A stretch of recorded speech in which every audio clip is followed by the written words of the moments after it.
Put myself here.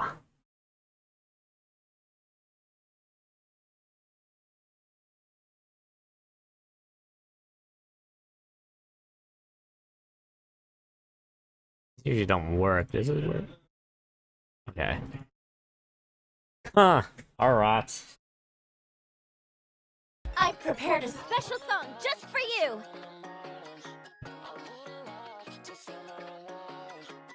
I'm dropping frames, right? Okay.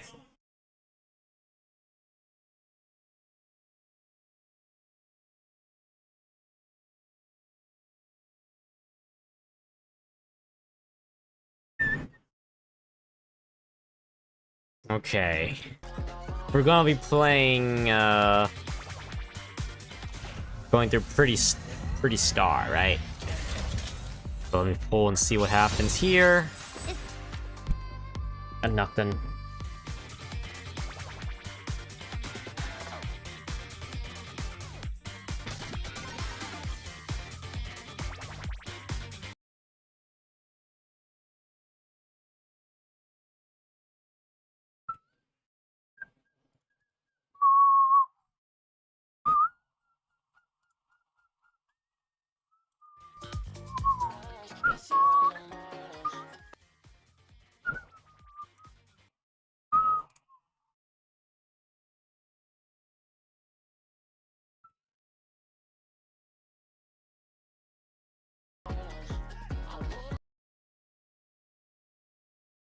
Oh, I can just make a scene 3, and then I can just add my webcam.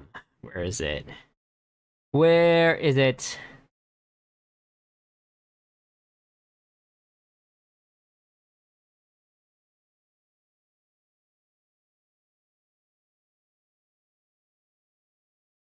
Or not, maybe not.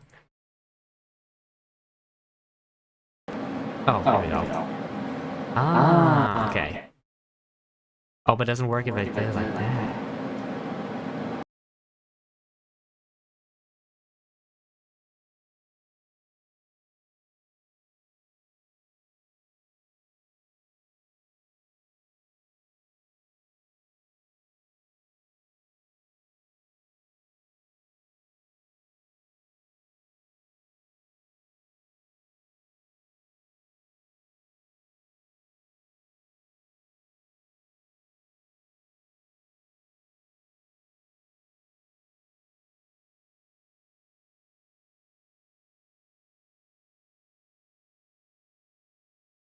Huh, that's weird. I need to figure out one of those, trying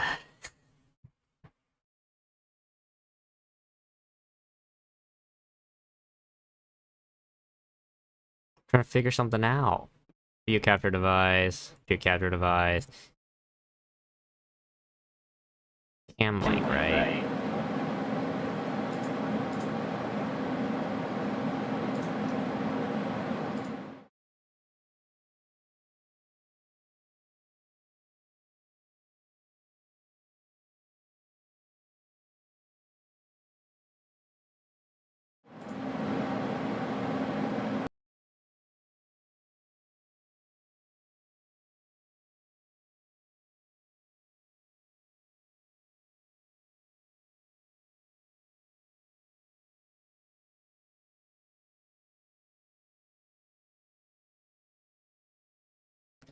Video.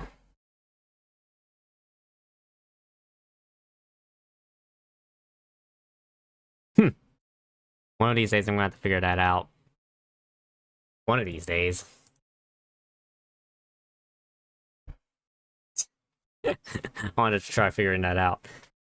But anyway, where do we go for this? We go to side story, right?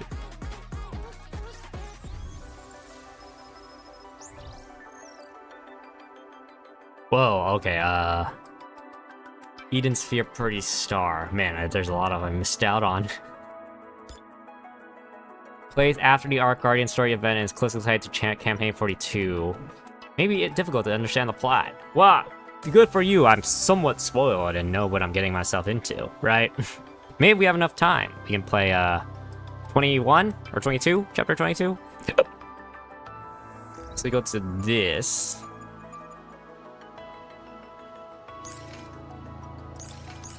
Not that long, right? Okay. So 3 chapters each? Yeah, that's not too bad. Oh! I gotta show you guys.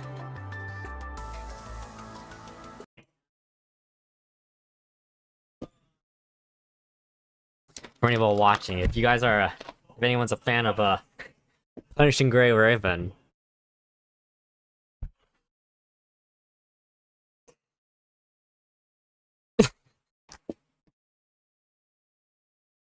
This is the...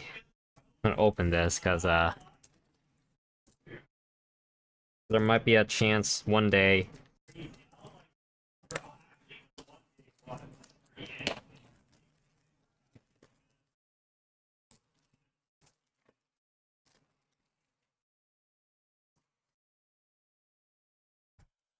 You open it. It's supposed to be like a keyboard set of Vera.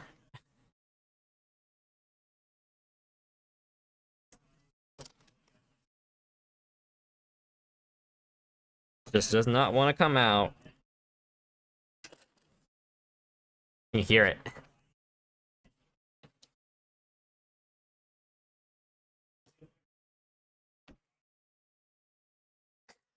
It won't come out.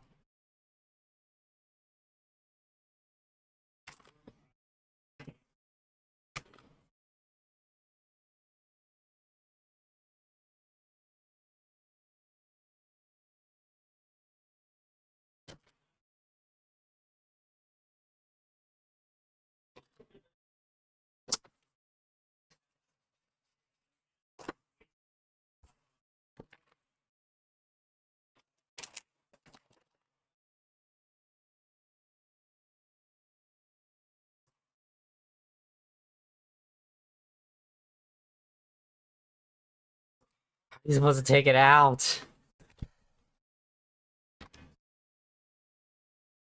God dang, it's all tight.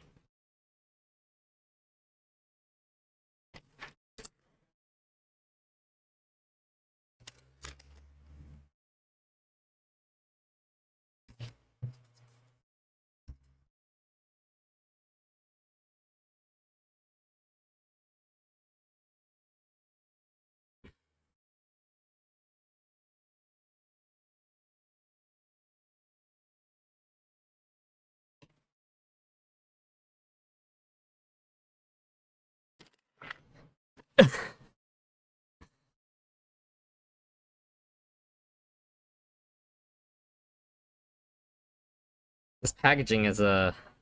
Oh my god, I'm gonna spend like 30 minutes trying to get this out.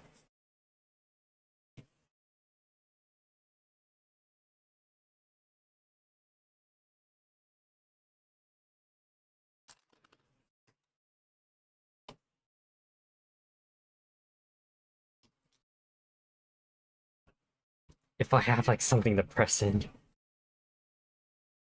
it won't come out.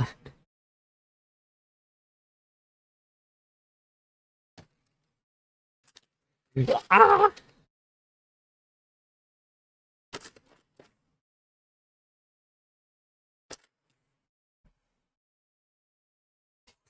I'm trying to get this thing out, but it won't come out. I got a bunch of Punishing Gray. I got Punishing Gray Raven. So, got the vinyl set too. Oh, but it's so big. But I can't get the keyboard set out.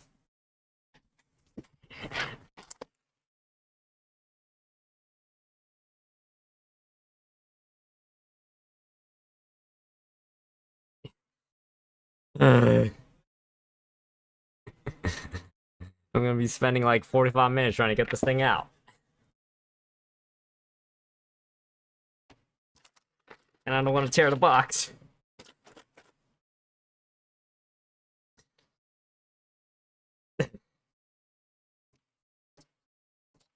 Oh, maybe if I do this. Oh my god. I have to be like very meticulous. Okay, hold on to this. Oh. Okay.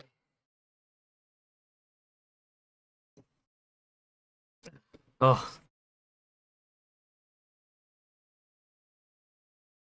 dented the box a little bit. Slightly. Well, they shouldn't make the box so hard to open in the first place. Okay, there we go. Why is that so hard?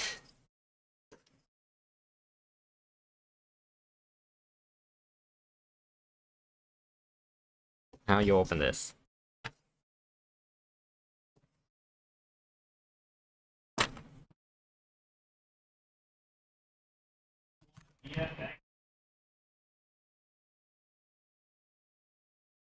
Let's try not to ruin the box.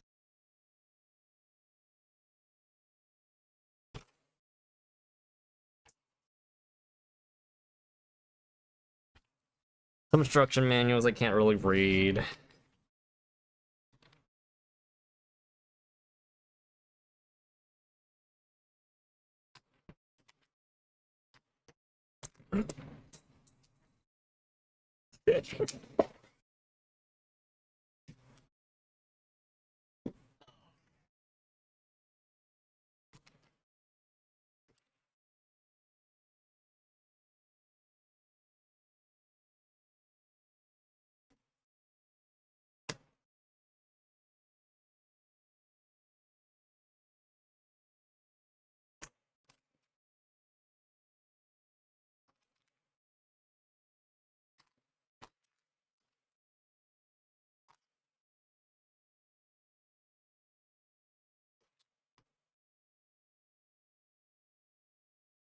Oh, this is kind of rough, yeah.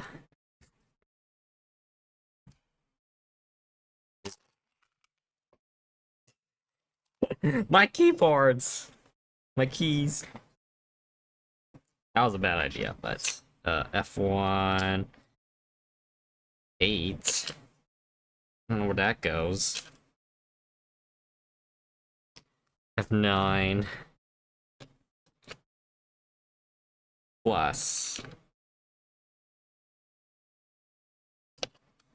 5, F2, F3, F4.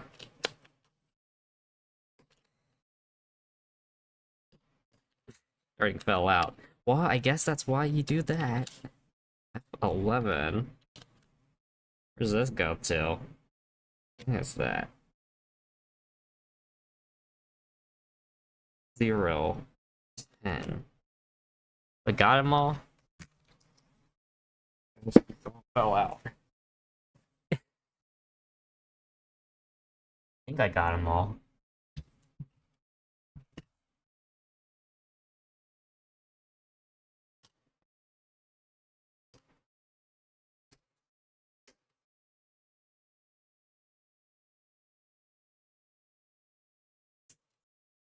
Yep, plus. Oh, that's minus. Okay. 1.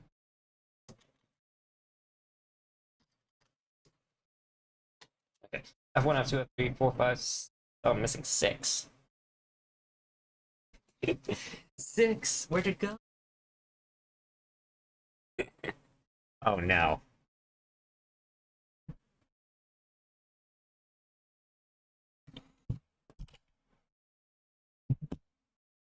Six. 1, 2, 3, 4, 5. I'm missing 6.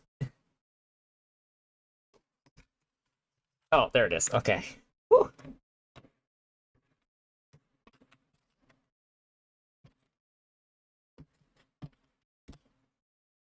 F6.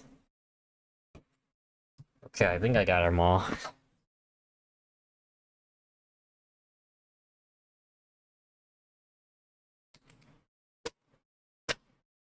Got him? Got him. My head.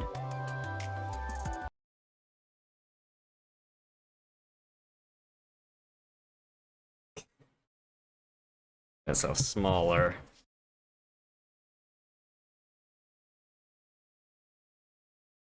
Okay, let me just pack this back up.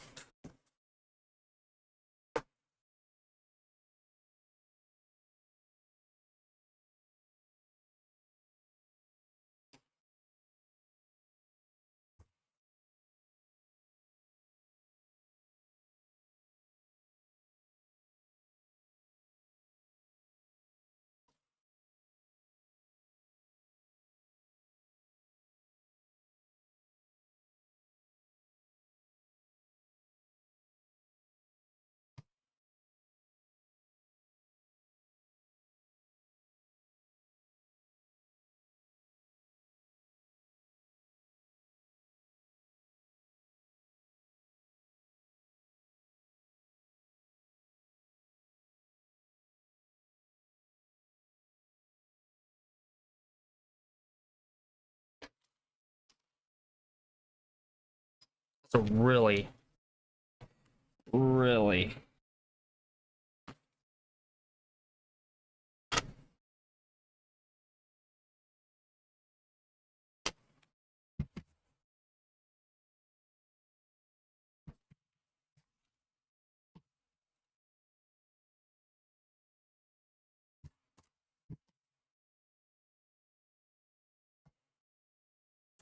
So tight. I don't know how they make it like that.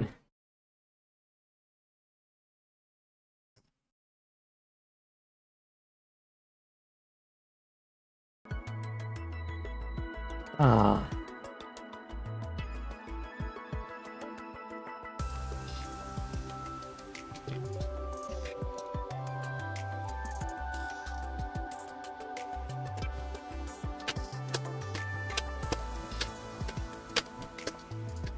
Just slamming into that. Oh my god, that's so counterintuitive.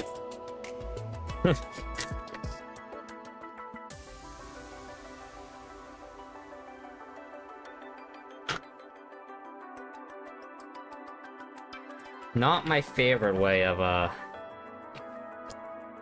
packaging. That's very difficult. Not my favorite at all.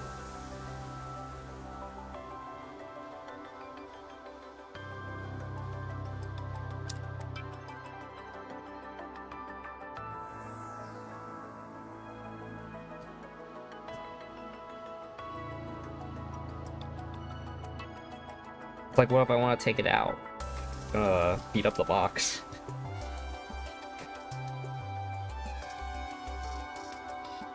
I think the plan is to like just stretch out the box and hopefully it does that. Okay. Okay, we'll get ready for Pretty Star. Chapter 1. I did spoil a little bit, so I know what I'm getting into. For the most part. Like I'm okay, right. And then do this. Get my headphones on. Okay. Make sure. Okay. Mustang stares at the brilliant light beyond the monitor. He closes his eyes slowly, and memories of the past flicker across his mind like a fast-moving film. Pretty. I'm off. Frisia! Oh my god. Very well. Go on then. And Oswald. Oh, right. I'm going to be a little late today. I've got an important meeting, so I'll grab dinner on the way. Just go ahead and eat without me. You've been out quite a lot lately. Well, you know how it is. It's crunch time. Performance reviews are coming up, and that's when they decide who gets promoted. So, yeah, I've got to pull a few strings. Mature Frisia? She's not a kid anymore. Hey, what's wrong? No, it's nothing. Oh, now that I remember, didn't you say you were meeting someone today too? Yes, I'm meeting a former colleague. Question is, though, is she a Nikke already? Is she a Nikke? Oh, from Special Ops? Are you going back to being a hellhound? Didn't we agree not to bring that up? It's not exactly the sort of past to joke about. Just messing with you. Well, they seem to have a loving relationship. Father and daughter, it looks But like. seriously, if anyone tells you to go back, don't. Promise me, okay? Rest assured, I have no plans to return. Good. It's peaceful now, so you don't need to do that anymore. Oh crap, I'm late. I gotta go. See you tonight! All right, I'll see you this evening. Frisia hurries out the front door. Oswald stays where he is, staring blankly at the closed door. A time of peace. Huh. Long time no see, Chief. I'm no longer with Special Operations. Still, I can't just call you Oswald. Very well. Just call me whatever's easiest for you. Wow, it's been ages since you hung up your boots. Indeed. It has been quite some time. Then why are you still strapped? Is that obvious? Nope. It's perfectly hidden. Only folks in our line of work would notice. It's a habit. I feel unsettled if it's not there. I know what you mean. I'm the same. Oh, it's like, what do you mean strapped? He has his gun by his side right here. How's everything been with you? I'm doing well. The work itself is quite rewarding in its own way. Heard you're the training advisor over at Elysion now. Figures. I can't think of anyone better for the job than you. They've been treating me very well, though the workload has been easing up a bit lately. Oh. The man sitting across from Oswald gazes out the cafe window. Outside, members of the Nikke Rights Committee walk down the street, holding their picket signs high. Yeah, makes sense. They're slowly replacing us with Nikkes. After all, the dangerous high-skill stuff isn't for us anymore. Perhaps it's time you gave retirement some thought as well. We can't really keep going even if we wanted to. After all, Special Ops is exactly the kind of work a Nikke is built for. Now that folks are retiring left and right, it's probably best to leave while the benefits are still good. Yes, times are changing quickly. It might be wise to start looking for something you can take on immediately. Sometimes, I really miss those days we're out on operations together, Chief. Too bad. So, Yeah, we're gonna get torn apart by raptures. Oswald brings the cup to his lips and takes a sip. I don't miss it. I like how things are now. You've really changed since I last saw you. Oh, really? Can I ask you something? Of course. Why'd you retire? You were the one who made sealing the Ark possible, and a big promotion was just around the corner. Sure, the Goddess Squad ran off at the last minute and caused a mess. But that wasn't on you. Oh, touchy subject. I'm sorry. No, that's quite all right. Anyway, I can't for the life of me figure out why you decided to retire. War changed me. I honestly didn't think I had it in me to take on that kind of work anymore. Because of Frisia? So you do know her name. Everyone in Special Ops knows that name. And I'd bet it's the same even in the central government. I mean, Hellhound Oswald himself. Sorry. The Chief of Special Operations had adopted a little girl? That was a shock to say the least. What made you decide to do that? I'm afraid I don't know. I really don't. So, are you happy now? Oswald reaches for the coffee cup on the table. It's empty, but he lifts it anyway, bringing it to his lips almost absent-mindedly. Yes, I think I am. Glad to hear it. In silence, they watch the city stretch out beyond the glass. So meticulously built that you never know it's underground, and humanity's last refuge. Their eyes drift to the Ark, looming like a silent sentinel. Suddenly, the calm shatters. Outside, a group of Nikke phobes disrupts the Nikke Rights Committee's march. Shouts and footsteps echo, and a brief scuffle ignites. It just keeps getting worse. They push the blame for the surface reclamation war on the Nikkes, turn citizens against each other, and quietly step out of the spotlight. The central government hasn't changed one bit. They're always looking for a scapegoat. But I never thought they'd throw the Nikkes under the bus too. Dragging the Goddess of Victory down and calling them the reason we lost? Honestly, it makes me sick. I'd advise against making remarks like that. Now I get what you meant when you said you couldn't keep doing this. Back then, I honestly believed that no matter how dirty the work, it was necessary to protect humanity. We were getting torn apart, literally, by those insane raptures. But that's not the case anymore. The surface hasn't been our problem for a long time. they just push the problems. It's like, it doesn't bother us. We're just gonna stay here underground forever.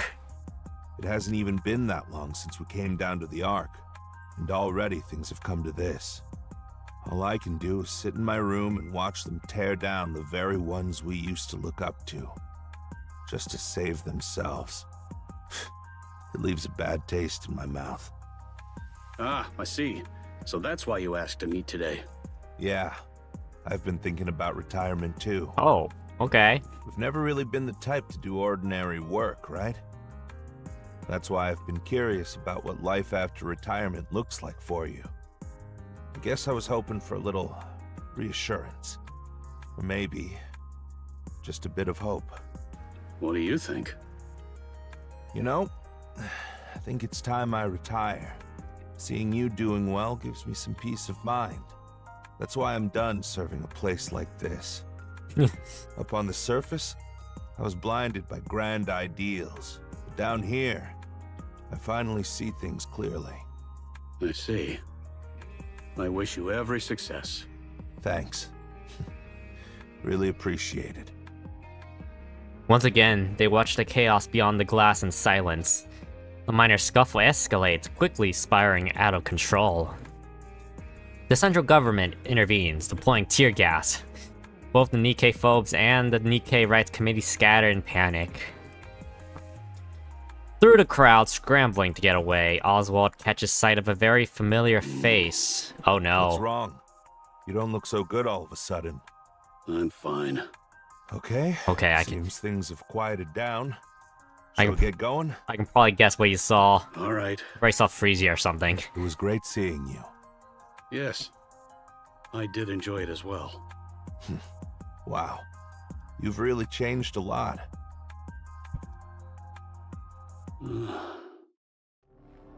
Oswald sits on the sofa, staring into the darkness. He doesn't close his eyes. The moment he does, he hears the reproachful voices of his heroes. Memories come unbidden. Of the times he betrayed the very people he once admired. He tries to tell himself he had no other choice, but the comfort never lasts. After all, the truth remains unchanged. He had abandoned them on the surface, yet turned his back on his heroes. There was a time when that self-loathing consumed him, when he couldn't escape it. He thought about ending everything dozens, even hundreds of times. But every I'm time... home. Huh? Hey, what are you doing sitting in the dark? he's got a daughter to turn to. Lives change after he's got a kid. The lights come on and Oswald winces against a sudden glare. Are you okay, mister? Did you get into a fight with the person you met today?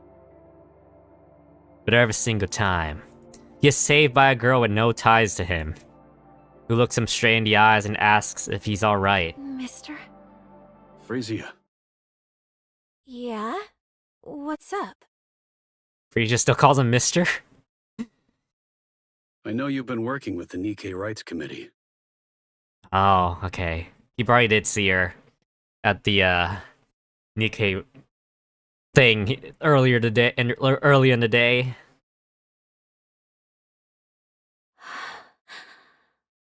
Don't.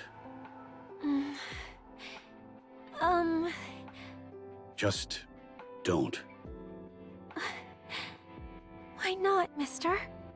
It's too dangerous. You've lived with him long enough? Okay. Not even on first name basis? Okay. There's nothing wrong with doing the right thing.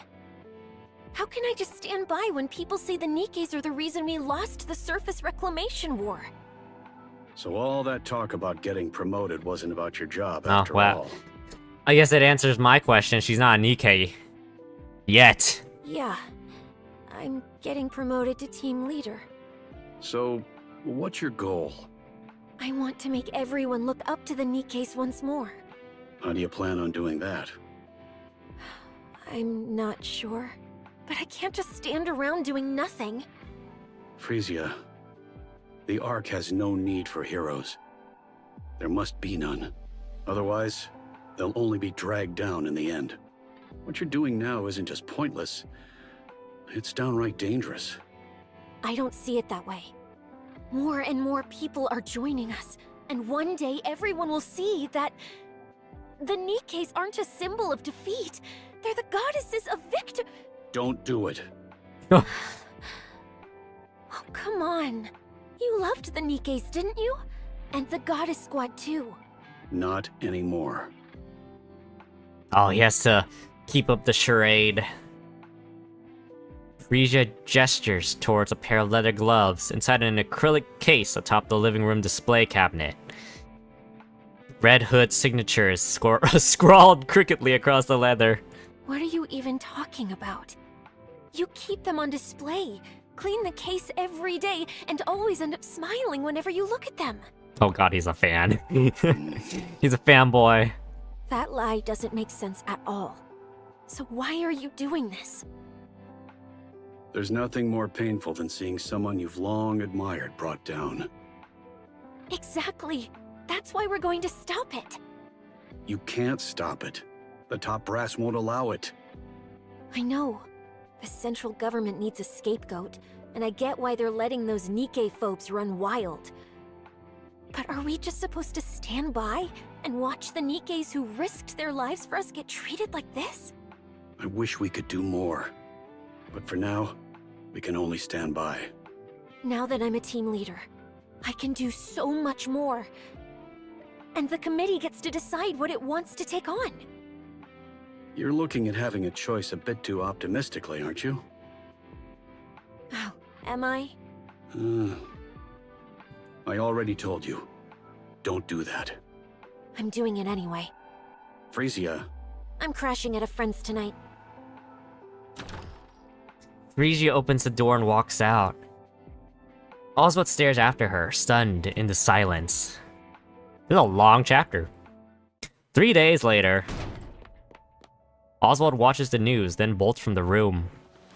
As he runs, his hand slips inside his coat. Checking the chest holster, the handgun is snug, exactly where it should be. He arrives at the scene. The authorities try to stop him, but he brushes past them effortlessly. It's over. The plaza is a wasteland. Scattered furniture and broken equipment lies scattered everywhere, and lifeless bodies are strewn across the ground. Oswald scans the faces quickly. Relief washes over him when he finds that she's not among them. He exhales, and his phone rings. Oswald heads straight to the hospital, where he finds Frisia lying in her bed, eyes staring blankly at the ceiling. Oh, worst fear. Restart, Chapter 1, next stage. Nikke-phobic activists disrupted the speech and tried to force their way onto the stage. Your daughter got caught in the scuffle and fell near the edge of the stairs. Uh-oh. Hit her head? Breaking her neck and Oh. severing her nerves. What was that movie with Clint Eastwood? where he was like coaching some female boxer and then she breaks her neck. Ugh. She is conscious, but cannot speak or move. Oh, that's even worse. Worse.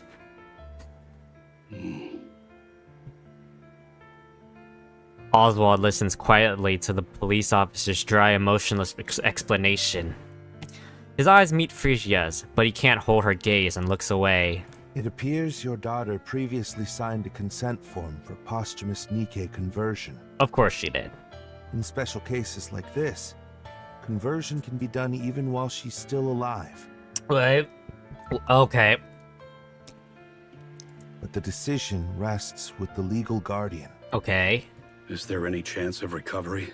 Probably not. According to the doctor, there's no chance of recovery. They say miraculous recoveries do happen, but outside of that, Improvement is impossible. Possible. I see you've held a senior position in the central government for quite some time. That gives her a significant advantage during the conversion process.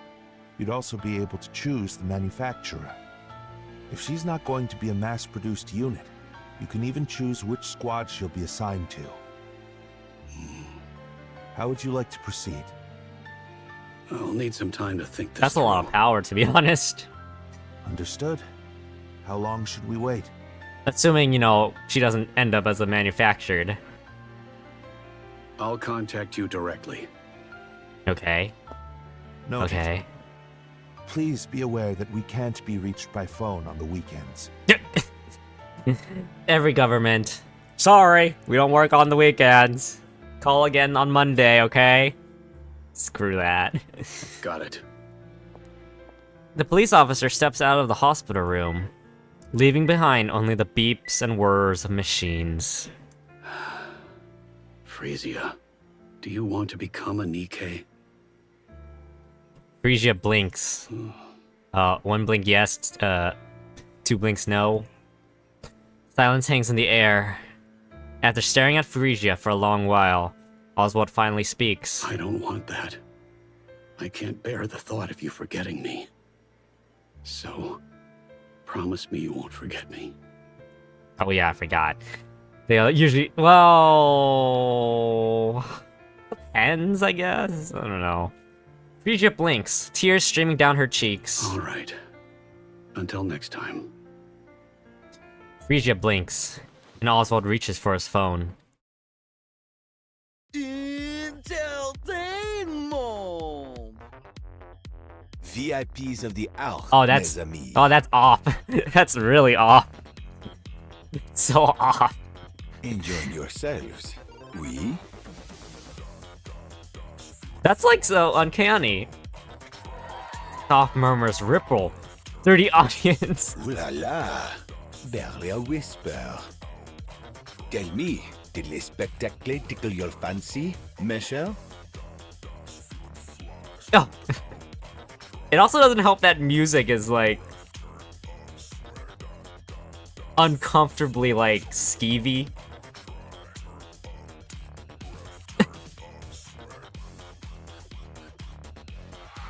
The audience erupts in cheers. Et voila, today's extravaganza draws to a close. Take care on your way home, Michelle. People are filing out, their footsteps fading into silence. Mustang watches until the last audience member disappears, then makes his way backstage. A staffer hands him a drink. He sips casually and then flings the remainder across her face. Get the sweetness right. I won't repeat myself. Oh, okay. Okay. Mustang enters the monitor room and sinks into an extravagant single-seat sofa that looks completely out of place. A handful of staff rushes to his side, touching up his makeup, spritzing perfume, and fixing his hair. Which genius handled the lighting today? That'd be Richard. Fire him. That glare's unbearable. How'd something like that even make it into the Ark? The setup's exactly the same as always. Do you have any idea how blinding those things were today? Richard has been with us for 3 years, and this is his first mistake. Fire him. Now. Understood. Oh. And what's with the audience tonight? So lukewarm. Pathetic. Every last one of them. I give them a rare performance like that, and this is the thanks I get? I'll look into it. Who's in charge of marketing? Bring them to me. He's just stepped out to the restroom for a moment. Didn't I say to wait here until the show's over? Am I a joke to you? He's been unwell with gastroenteritis for the past few days. I was worried it might get worse if left unattended, so I sent him to the restroom. And just who do you think you are? Oh god, this guy's in trouble. Who gave you the right to run the show while I'm away? That's not the case. He's in a lot of trouble. 1 second. Okay. Huh. Not a single thing meets my standards. And it's sweltering in here. AC, now! Right away. So, how are the ratings today? 4.1%. Unfreaking believable. Unfreaking believable. Wasn't it 7% just last week? Indeed it was. And 12% the week before that? Uh-oh. Correct. Why the hell are the ratings still dropping? Our survey shows that the biggest criticism is a lack of novelty. Ow. Wow. Yeah. Mustang kicks Hansen square in the shin without even standing up. Do you think that's what I asked for? I told you to come up with solutions, countermeasures. And here I am parading on stage like some miserable clown, blowing kisses for everyone to see. And you, what exactly have you been doing? Hey, Hansen. Answer me, Director Hansen. Ow. He kicks Hansen in the shin again. I believe the main reason is the lack of new faces. The Nikke celebrity project we had invested so much time and effort into was practically cancelled. At this point, there's no way for a Nikke celebrity to make an appearance. It's all thanks to them royally screwing up that damn surface reclamation war. That seems to be the main reason. Public opinion of Nikkes in the Ark has grown highly hostile. So it's an inopportune time for a Nikke celebrity to step into the spotlight. Hansen, do you have any idea how much I poured into the pockets of those big shots when the Ark was built? I'm not sure. Wow, this Mustang really cares about money, it looks like. A lot. Oh god. A whole damn lot. More than you could even dream of. And I kissed every ass I had to, all while spouting some crap about the good of humanity, just to get my hands on Nikke manufacturing tech. Why, you ask? To secure the monopoly on Nikke entertainment inside the Ark. Nikkes that don't age, that obey if you fry their brains a little. The perfect product to sell. Oh boy. I stuffed them with cash, licked their boots, and it worked. Flawlessly. Then I lured in those pretty-faced, vain, empty-headed Nikkes and molded them into stars. All that was left was the debut. One shot, guaranteed hit. If everything had gone according to plan, I'd have ruled the big three and literally become the god of the Ark. But then, those idiots botched the surface reclamation war. So tell me, Hansen, what do you do in a situation like that? Clearly, public opinion of Nikkes are very split, okay? The only thing to do is to, like, reform views and all that. I'll make sure to calm the Nikkes and prepare for the next reclamation war. Yes, that's exactly it. Those fools couldn't stomach even a single scratch on their reputations, so they threw the Nikkes under the bus. And of course, they had the nerve to officially declare that we lost due to the Nikkes' incompetence. Pathetic! They didn't quite put it that way. That's basically what they were saying. The Nikkes didn't live up to expectations, so it's not our problem. Go sort them out yourselves. They won't die, they won't break. Yeah. So have at it. Yeah, I get it. They had to clean up their mess. Fine. But they destroyed my business. The one I poured years into. And damn that war! Why start a fight you can't even win? At this rate, we're finished. Absolutely finished. There's nothing left for us. Nothing. Hansen, fix this. Now. I'll do my best. I don't care how you do it, just get it done. Yes, I understand. My car?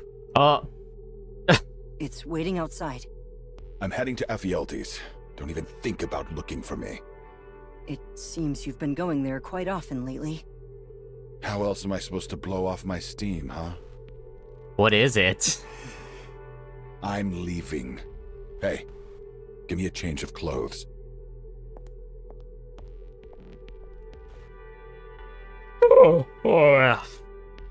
Mustang gets to his feet and strides out of the monitor room. Hansen lets out a deep sigh. Always working yourself to the bone, huh? Since you know how hard I've been working, a little help would have been appreciated. How exactly am I supposed to help? That person's a nightmare to deal with. As I see it, you aren't exactly easy to handle either. Thanks for the compliment. I almost feel rejuvenated. Shall we take this outside? Why are you acting like that? You're scaring me. It's important. Look at this. Mrs. Miss hands Hansen a document. So, she's hoping to become a Nikke. She can't move on her own?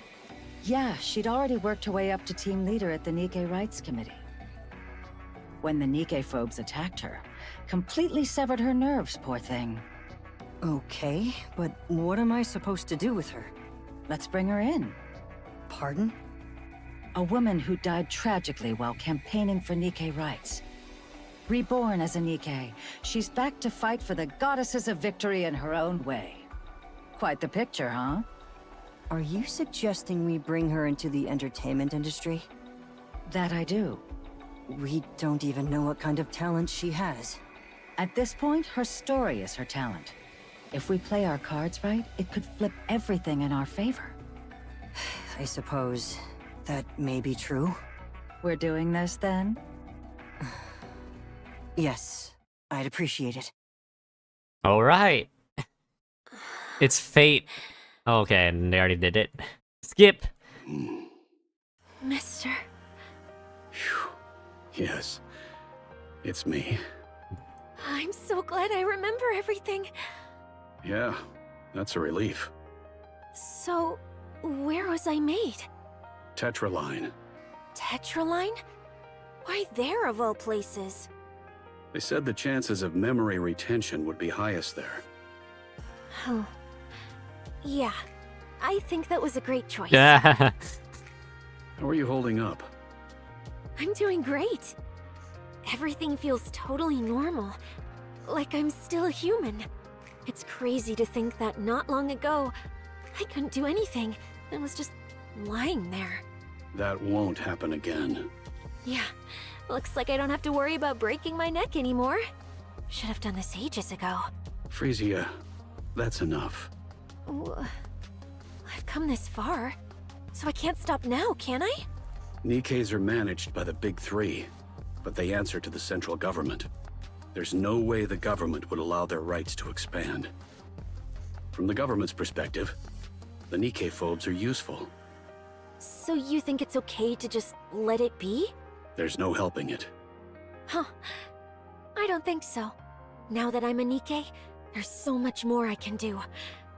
I'll make it happen, no matter what. Sorry, I'll be right back. I need to take this call. Okay, you go do that. Sure, go ahead. Secure line. Oswald speaking. Chief, I heard your daughter became a Nikke. Does she still have her memories? Yes, her memories are intact. Thank goodness. And since she's your daughter, I took a quick look at the data just to make sure everything looked normal. Frisia, she's born to do this. Born to do what? I'm not sure I follow. Her combat skills are no joke. If I had to exaggerate a bit, that's Lillyweiss for you. How would they even know that? Where did they get the data? Did they just made her fight? Like some simulations? Of course, she's not quite at Lillyweiss's level. but she's close. Honestly, there's nothing stopping her from becoming the next Lilywise. Chief, you still there? I have a favor to ask. Oh, yes. Go on. Could I ask you to alter the data? At this stage, becoming the next Lilywise wouldn't do any good. She'd just be used as propaganda by the central government. More people would end up dying pointlessly on the surface. And one person alone can't change anything. But Chief, the mere fact that there's a successor to Lilywise at this point... Please, I'm asking for your help. I can't let my daughter be sent to the front lines. Pulling the father-daughter card on me, huh? Yeah. That's a low blow. That's just a low blow, huh? I apologize. All right, leave it to me. I'll make her look like just another ordinary Nikke. Would that be possible? Nothing we haven't handled before. Piece of cake. Good thing Enix's tied up with managing the Ark right now. If everything goes according to plan, we should be able to monitor all sectors by next year. Right on time. I'll leave it in your capable hands. Sure thing. Guess I'll have to put retirement on hold for a while. Thank you. Mister? Still not done? No, it's over. Why? Tetra just called. They want me to swing by the office. Apparently they've got something to tell me. Tetra? Yeah. I asked if my guardian could come too, and they said yes. Let's go together. What's going on? Why Tetra? Why even ask? It's obvious, isn't it? Tetra's in the entertainment business after all. They probably saw me and decided to scout me on the spot. Yeah. I mean, they had a hand in your Nikkification, I don't think that's the case. so they already know. Say what? Okay. Okay, chapter 3. I think a lot of these chapters are like 15 minutes. That's Oh, it's Anise. Anise stares intently at her desk. Every inch is scrawled with scribbles.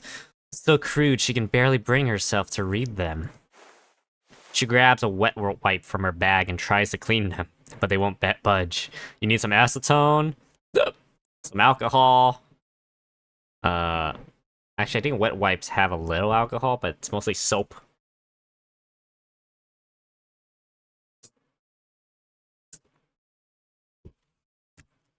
You need that, need those wet wipes that are used for, like, electronics.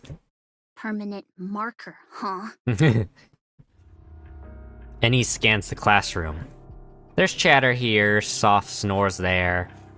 Music spilling from headphones, pages turning. And through it all, she knows that they're all watching her. Who the heck did this? Huh?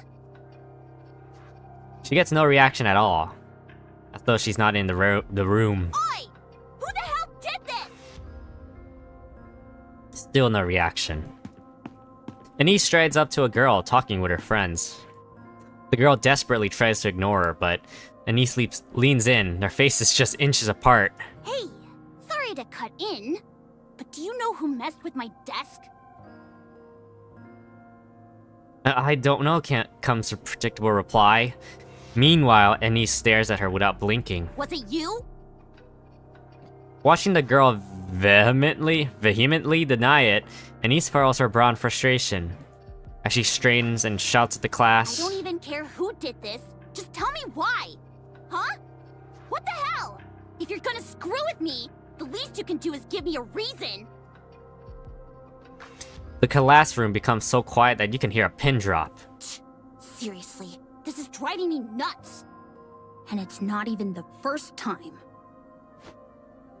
Anise sits at her desk and pulls out another wet wipe. She scrubs fiercely, and the scribbles start to come off little by little.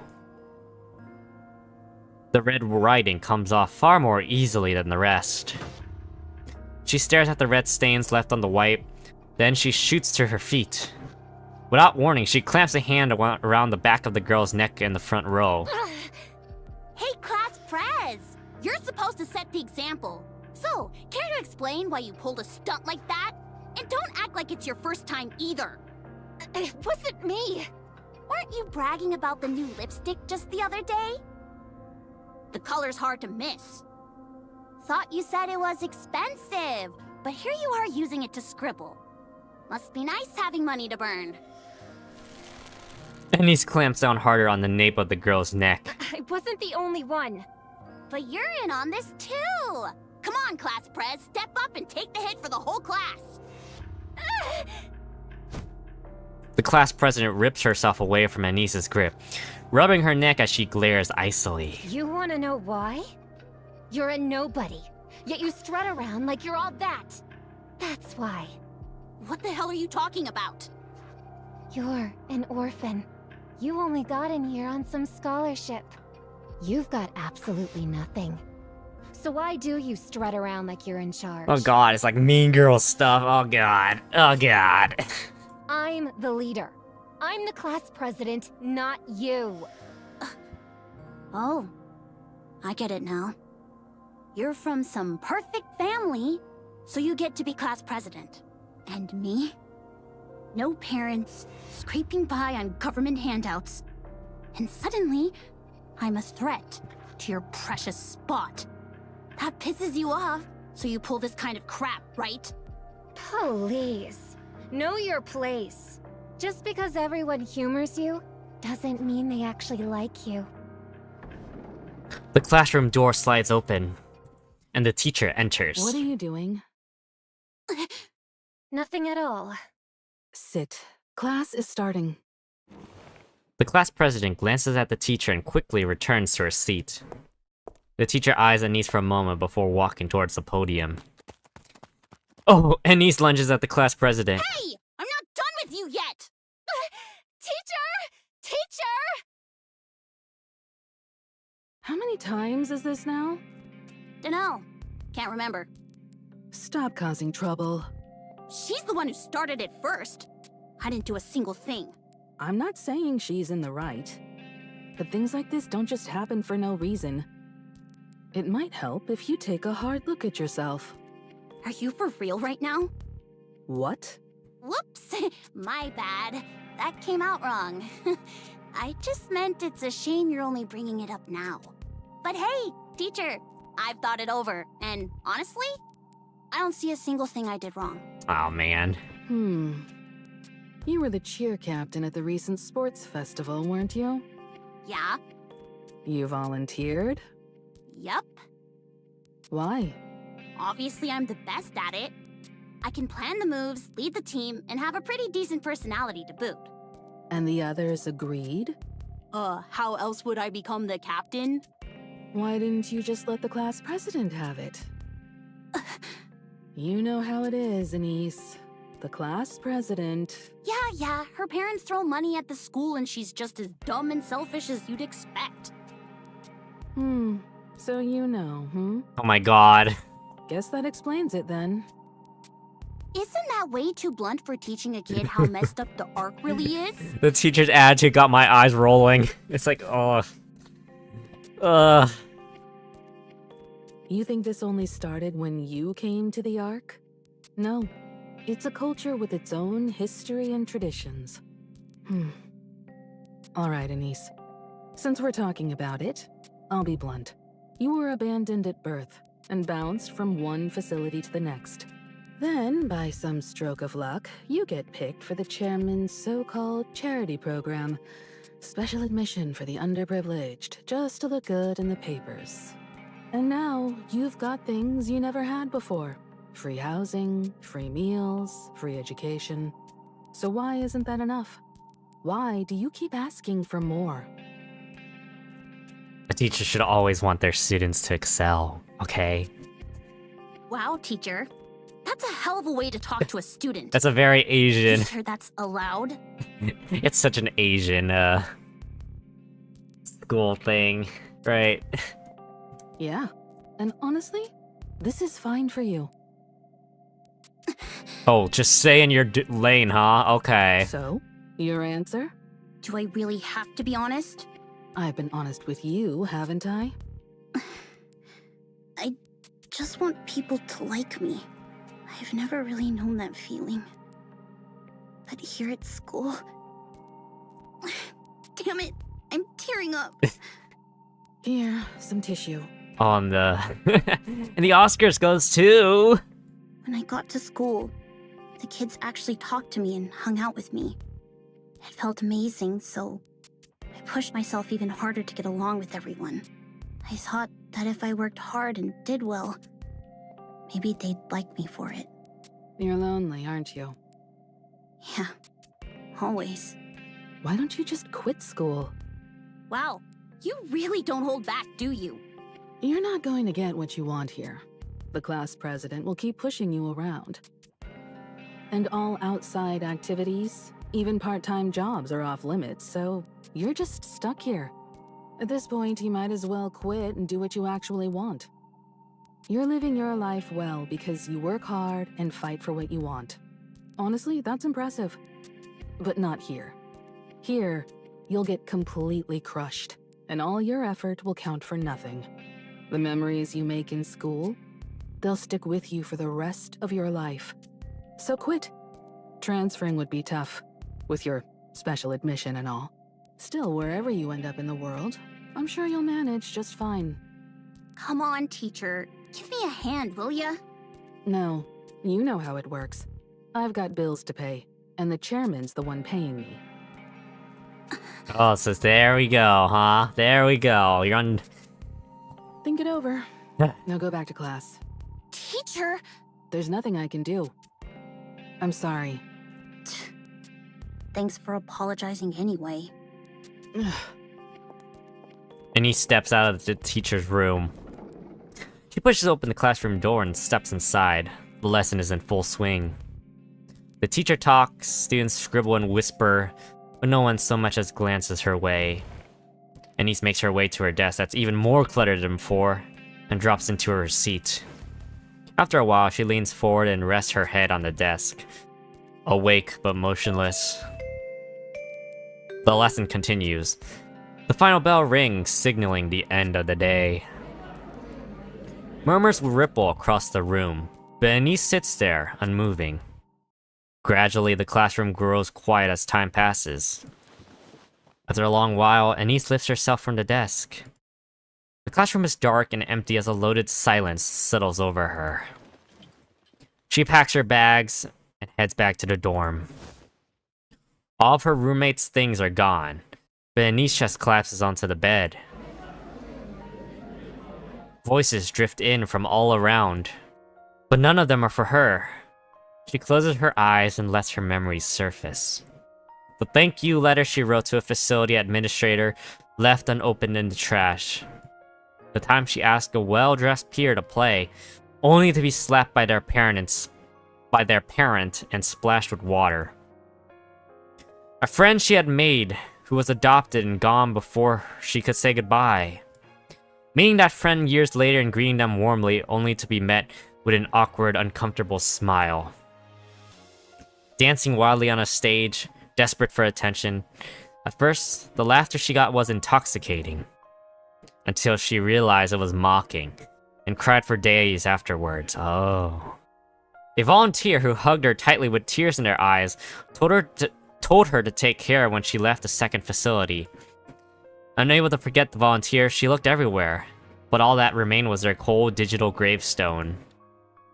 The moment she tracked down the volunteer's daughter and begged for a hug, clinging as if her life depended on it, at that moment, Anise is certain.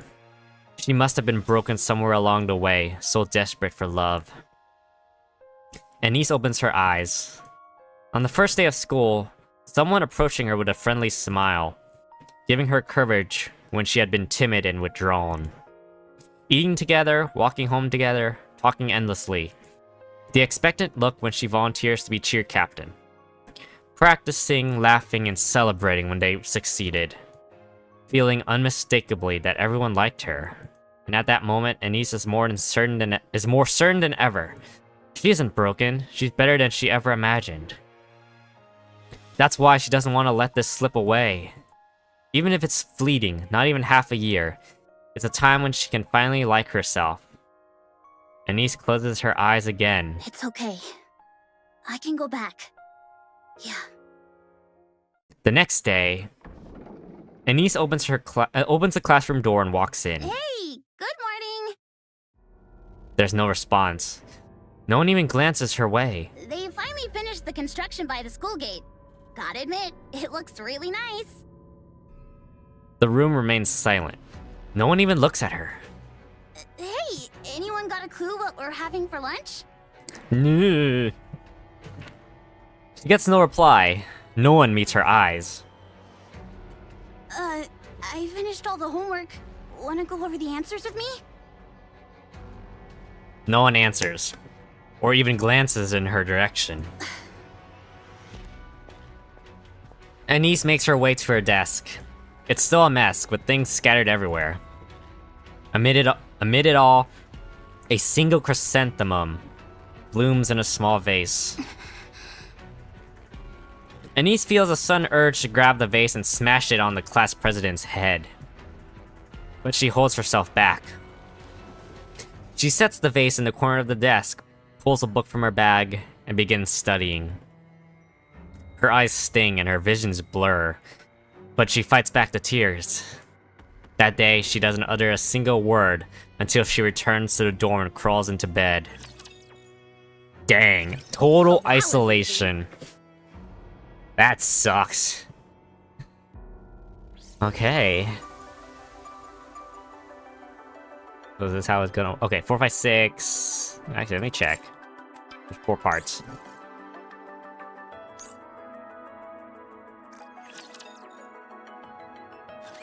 Me? A celebrity? Really? Yes, that's correct. Tetraline would like to formally invite you to debut with us. Regia pokes Oswald in the side. See? I told you. They say, idol? Just debut, so yeah, idol. May I ask why? I can't make sense of debuting a Nikke as a celebrity at this point. And there must be a reason you chose Frisia, given that she's never shown any interest in the entertainment industry. She's got talent. Okay. Once she debuts, she'll shoot straight to stardom. I'll stake my reputation on it. I wouldn't be so sure about that. You think I'd lie? Yes, there's nothing backing that claim. I hate to brag, but I'm a very successful producer. When it comes to spotting raw talent, no one even comes close. Where did you get information on Frisia? You shouldn't have had any contact with her. Every Nikke application goes through me. After all, we are a Nikke manufacturing company. Tetraline hasn't been doing well lately. So you intend to make Frisia a symbol for advancing Nikke rights to gain support? By my calculation, the Nikke phobes make up half the Ark's population. That's a lot. Okay. Oh, that's a lot. Well, that was it's a lot bigger than what I was expecting. I was thinking like Splinter Group, you know? And you intend to win over the other half by turning her into a celebrity. You work in this industry, don't you? I suppose you could say that. You're right. Hansen. As you said, Tetraline's situation is indeed far from ideal. Following the failure of the Surface Reclamation War, hostility toward the Nikkes has spread throughout the Ark. As a result, Tetraline, which had been preparing a major entertainment project centered on the Nikkes, is now taking a direct hit. That's precisely why we need your daughter. So, you're hoping to turn things around by putting a Nikke with a story in the spotlight? I won't deny that. But that's not the whole story. The current situation is wrong. Nikkes should be celebrated as the goddesses of victory, not treated with scorn. I was only a child when the Rapture invasion occurred. I was powerless then, but I remember watching them fight for us on television. When I didn't know any better, I thought they were simply impressive. Once I learned the truth, I realized how noble their choices truly were. And now, Those very Nikkes are being made scapegoats, persecuted for circumstances beyond their control. Oswald's gonna... he's appealing to Oswald's, fanboyism, I guess. The central government's neglect has left even their supporters unable to speak openly. This is wrong. It should never have been allowed to happen. Your daughter's story is a compelling one. Someone who died fighting for Nikke rights, was reborn as a Nikke, and now chooses to fight again. With Tetra Line's unparalleled character branding and promotional power, we can spread that story throughout the Ark. I want those who fight for Nikke rights to be able to speak freely and with confidence. Okay. I may be overstepping, but you seem well versed in this field. I believe you understand exactly what I mean. Please forgive me for speaking of such a tragic death in this way. But this is a rare opportunity. Does she really need to be a celebrity? I trust you know there's nothing that can shape public opinion quite like celebrities. I'm asking you to give the Nikkes hope. The Ark needs it now more than ever. Oswald looks at Phrygia, whose eyes are sparkling like fire. Deep down, he knows that there's no stopping this. So let me get this straight. I'm going to be a celebrity and fight for Nikke rights, right? To sum it up, yes. But we won't do it out in the open. Everything we do is under the radar. That's the kind of thing we excel at. Mister? Oswald stares intently at Hansen. I have one condition. Sure, I'll do everything I can to accommodate it.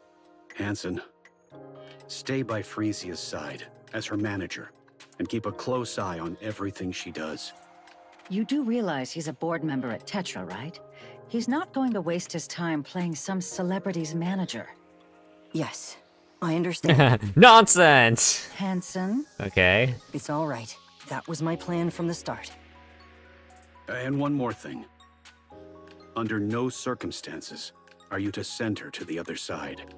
The other side? I'm afraid I don't follow. Do you want me to go into the details of what really goes on behind closed doors at Tetra? Who the hell is this guy? Make no mistake. This is a warning, not a request. You're gonna find yourself dead in a ditch. Understood. I'll keep that in mind. With a bullet to your head. I'm counting on you. It's a pleasure. I look forward to working with you. Phrygia gets up and extends her hand towards Hansen. Let's do our best together.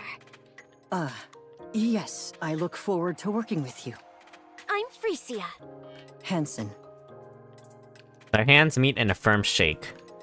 Oswald's eyes linger on Phrygia, noting the way she looks at Hansen. Once again, he is certain that this cannot be stopped. We start tomorrow. The goal is a debut in 6 months. It's going to be tough, so you'd better be ready. Time drifts by. Oswald finishes work and makes his way home. He prepares dinner and watches the news. The front door swings open, and Phrygia stumbles in, utterly exhausted. They share a meal and talk about her training, the house humming with a gentle rhythm of everyday life. Phrygia drifts off to sleep, and Oswald turns his attention to the work we're waiting for him tomorrow. He's completely settled into this rhythm, this quiet repetition of days. If life could flow like this forever, he thinks that there would be nothing left to wish for. But a week later, Phrygia steps into a new world. That night, Oswald lies awake, wondering what he can do for her. For nearly half a year, oh my gosh, he's just suffered. Oh my god, Anise has not uttered a single word. The scribbles on her desk have mostly worn away. The chrysanthemum that sat in the vase is gone. Everyone ignores her completely. She tries to get angry. She tries to plead. Nothing changes. Even the teachers stop responding. There's no one to reach out to. Anise has no one. On weekends, she lies alone in her dorm room all day. Still, she goes to school, clinging to the tiniest hope that maybe, just maybe, someone will speak to her tomorrow. Every time that hope crumbles, eventually she gives up. She says nothing. She expects nothing. One day, after everyone leaves and the classroom grows dim and silent, Anise stares blankly into space. And for the first time in months, she speaks. Why am I even still alive? Well, that was easy.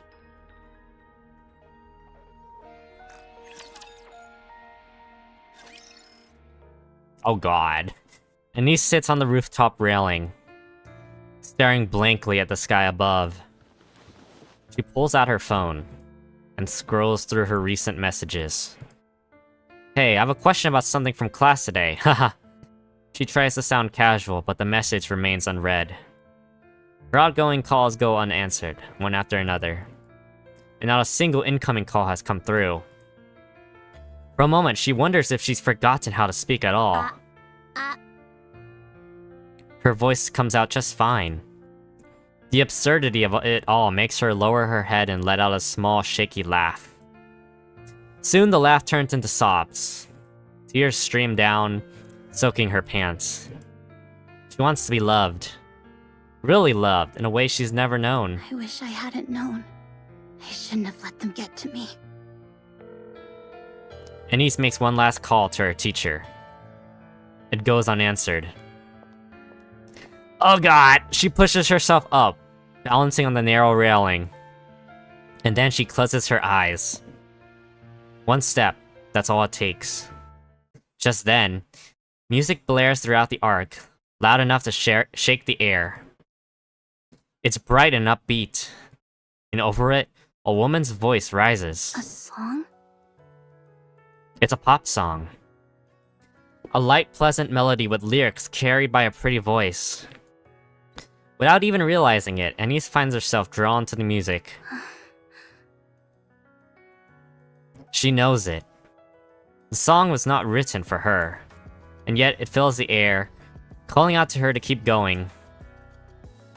It tells her that she is worthy of love, that she can get through anything life throws at her, and that one day she'll look back on those moments and laugh.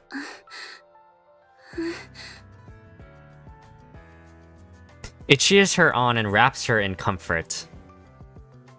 It breathes courage into her. It restores her sense of self-worth. You must live. You have to live and taste the happiness life has to offer. The lyrics ride the melody, gently nudging Anise away from the railing. The song ends. But she doesn't move from that spot until morning comes. Wow. Tears streak down her face. Encouragement and support fill her heart with warmth. Anise whispers to herself, as if making a vow. A vow. Okay. I gotta fight through this. Wonderful. Brilliant. Simply brilliant. You actually went and did it, huh? Thank you. And the ratings? The ratings came in at 41%. Dang. Ha! Well done. You make me proud. Thank you. You kept coming to me for money, so I had to wonder what nonsense you were cooking up. And this is it, huh? Her debut went off without a hitch. Bet it cost a fortune to stream it live across the whole arc. Well, it wasn't exactly cheap. If you need more, just say the word. I'll pour it in without hesitation. You've done a fine job shaping her image. A Nikke who takes the stage for the others. Couldn't have timed it better. So, what's next? We're currently working on it. Throw her into the spotlight. Every interview, every talk show, every damn variety program. I want her everywhere. Push her to the limit. She's scrap metal anyway. She won't tire. Make sure everyone on the Ark knows her name. So, where is it? Exactly. What do you mean? That singing rust bucket, what's it called again? Oh my god. Her stage name is Pretty. Right, Pretty. Where'd she vanish to? She went home. Get her in here. It's time to celebrate. Have her start pouring the drinks. Oh no. Oh I'm no. afraid that won't be possible under her contract. A contract? What kind of crap is that? One of the contract terms specifies that she must rest at home. Screw your contracts. You actually went along with this bullshit? Her guardian was stubborn and flat out refused to give his consent. What were we supposed to do? Oh no. And who exactly is the Guardian? I'll send the materials over later. All right. Let's just see how cocky this Guardian thinks he is. Oh no. Oh no. Here's the plan. For the next week, I want every movement recorded. The rust buckets, the Nikke phobes, the opposition. Don't miss a single thing. I'll deal with the central government myself. If we play this right, we can turn it into something much bigger. What exactly are you planning to do? Just corporate whitewashing. Pardon? That's enough. Bring the drinks, and those scrap metals prepping for their debut, call them all over here. Tonight, we're gonna have some real fun. I don't like where this is going. I really don't like where that line was going. Did you see that, mister? Yes, I did. So, what'd you think? You did great. You looked lovely, and you handled yourself really well. Do these clothes suit me? They do. Still, you might want to change into something more appropriate for a meal. I know, but I really wanted you to see it. But, mister, if I dance and sing, will it really make things better for the Nikkes? Can I really give them hope? If that's what you believe, then that's how it will be. Okay, I'll go along with that. Well, that was easy. Okay, number 6. I think this is 6. Time moves on. Pretty, the first celebrity, takes the arc by storm with her debut song, Pretty Star. Her gripping backstory propels her to stardom almost overnight. I like how the checkerboard on top of the stadium, and Tetraline's relentless promotion only makes her fame soar higher. Curious about how Pretty came to be, fans begin questioning whether Nikke rights are really being respected. With that, the Goddess Fall incident is thrust back into the public eye, reshaping how everyone sees Nikkes. Riding the momentum of Pretty's rise, the Nikke Rights Committee grows in power, while the Nikke phobes become bolder and more extreme in their actions. Around this time, Mustang, CEO of Tetraline, makes a major announcement. At Tetraline, we actively defend the rights of every Nikke. They are not mere heartless weapons. No, they are comrades, liés to march forward with us. En avant, with Nikke. Riding the wave of Pretty's popularity, Tetraline launches the With Nikke campaign. They hand full control to the Nikke Rights Committee, taking a step back to sponsor it while solidifying their own corporate identity.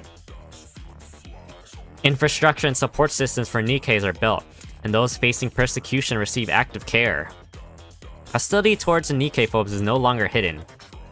From that day on, Pretty becomes the public face of the Nikke Rights Committee. And the With Nikke's campaign spread across the arc like wildfire. Of course, it doesn't come without consequences. Mustang, have you completely lost it? What do you think you're doing? What? The central government isn't just going to sit back and watch. One of the big three openly picking a fight with the Nikke phobes? What do you think that'll accomplish? They need the Nikke phobes, since it's the perfect tool for covering up their own mess. Old age catching up to you. Looks like you've lost your edge. Excuse me? Does it matter to the central government whether people hate scrap metals or worship them? Not a bit.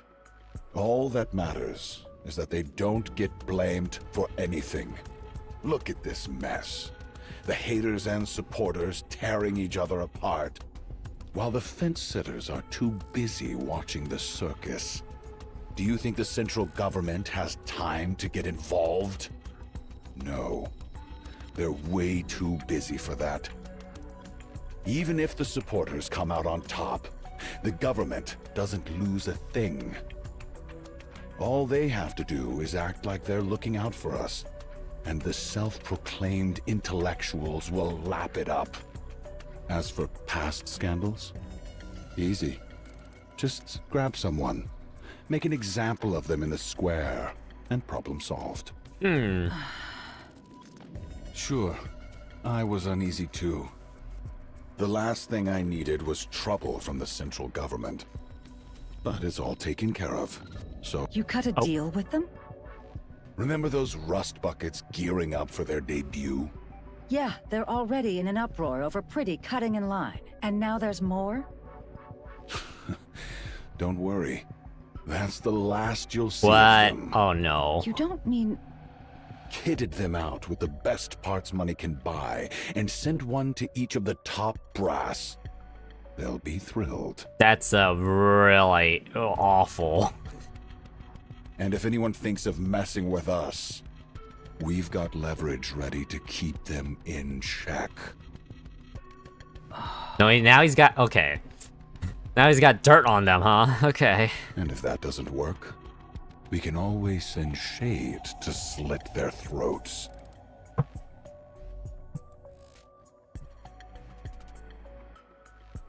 I'm going to guess that's, Velvet?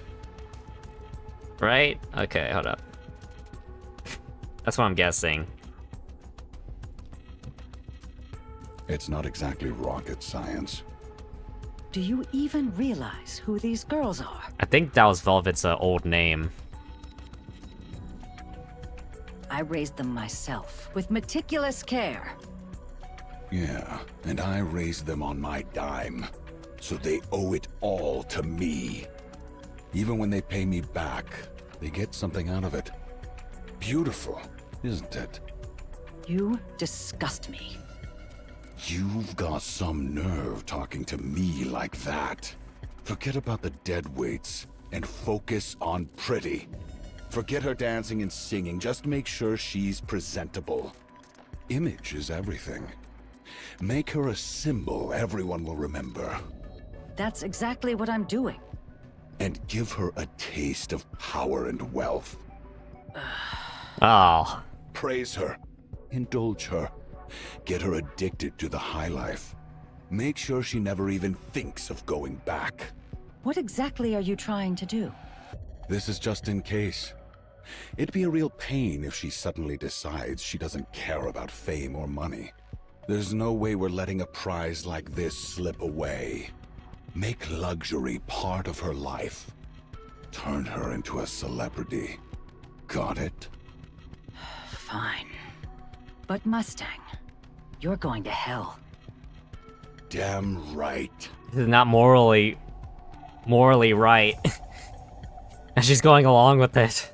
As the company sponsoring Pretty and the Wit Nikke campaign, Tetraline's stocks keep surging as it gains a pro-Nikke image.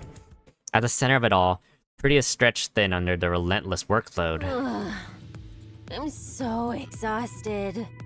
Don't sprawl out like that. What if someone takes a picture? It's all good. They tinted it, remember? But a thermal camera would capture everything. Yeah, let them film. It's not like I ever get a break anyway. Next up's the talk show, right? 3 hours this time? That's right. I've got the script down pat. Now I just need to decide where to throw in some improv. You really do work hard. I know this is a bit out of the blue, but why do you push yourself so hard? Hey, Hanson, have you ever seen the Goddess Squad in person? No. I have. She only saw Red Hood. I also saw, like, all of them. What? When? Sort of, yeah. I remember seeing them as a kid during the Ark evacuation. I even have Red Hood's autograph at home. That's amazing. I can hardly believe it. I'm not making this up. Anyway, that's exactly why I work so hard. I want to give people hope, just like the Goddess Squad did. Sometimes just being there, just being seen, is enough to lift people's spirits. That's the kind of person I want to be. And the more I give my all, the more I see that life is getting better for the Nikkes. So how could I ever slack off? Still, it's rare these days to come across anyone who's Nikke-phobic. Yeah, that's such a relief. It's all thanks to you. No way! It's really all thanks to the staff, Mrs. Miss, and a certain director/manager.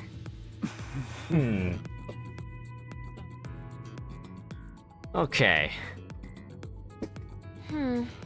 Looks like I'll be getting home at dawn again. Mister's probably still up. Ugh, I feel awful about that. Isn't it time for Mr. Oswald to retire soon?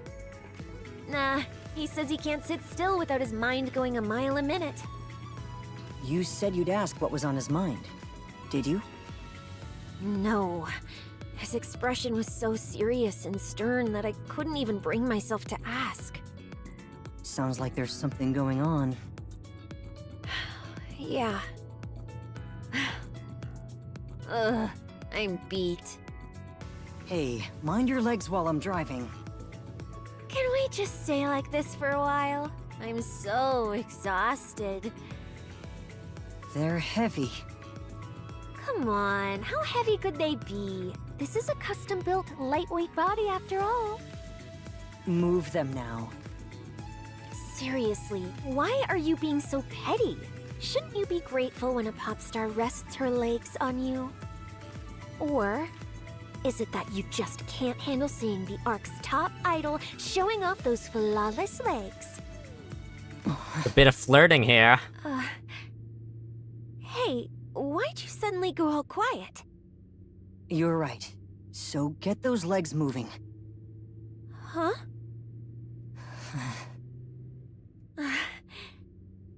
We're here.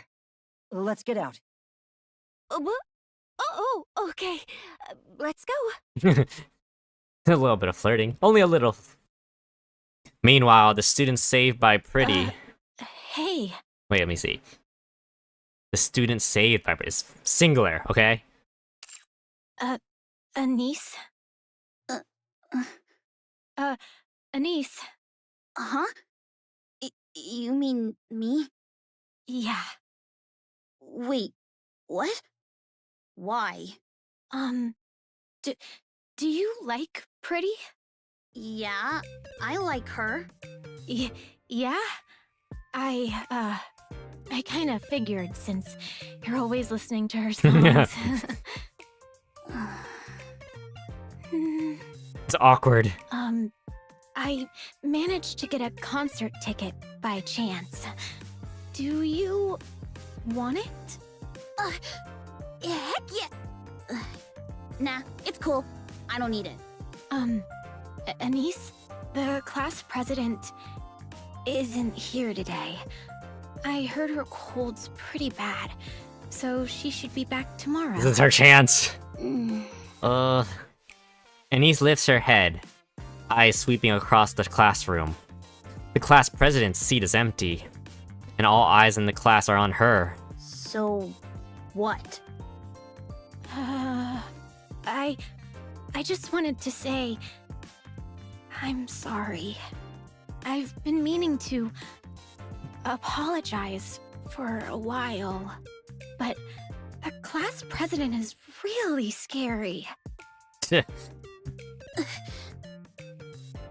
I know it sounds like an excuse. And I'll probably end up ignoring you again tomorrow, but still, we don't dislike you. That part's really true.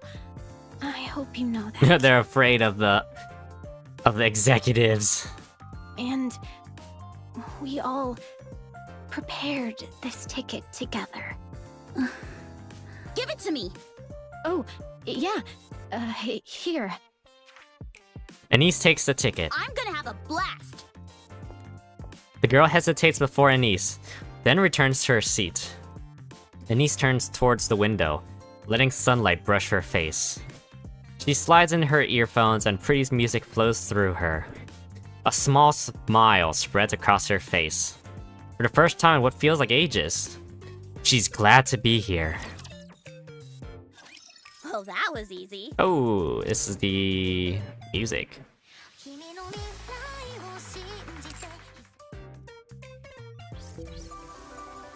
Okay, so part 3. These chapters, part 4, 5, and 6 were kind of short on the shorter side, so I felt like the shorter side. Number 7. And time moves on. Frisia is glued to her phone in the car. What are you doing? Just checking my social media. Oh no, that mistake's so obvious. Everyone noticed it. Uh-oh. It happens. No one's perfect. Still, they spent the time and money to come all this way. Hey, Hansen, can we squeeze in a bit more practice? You're only getting 3 hours of sleep even now. Cutting back any more could be risky.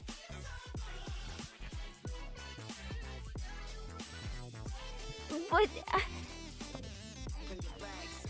I'll cancel the dinner with the board.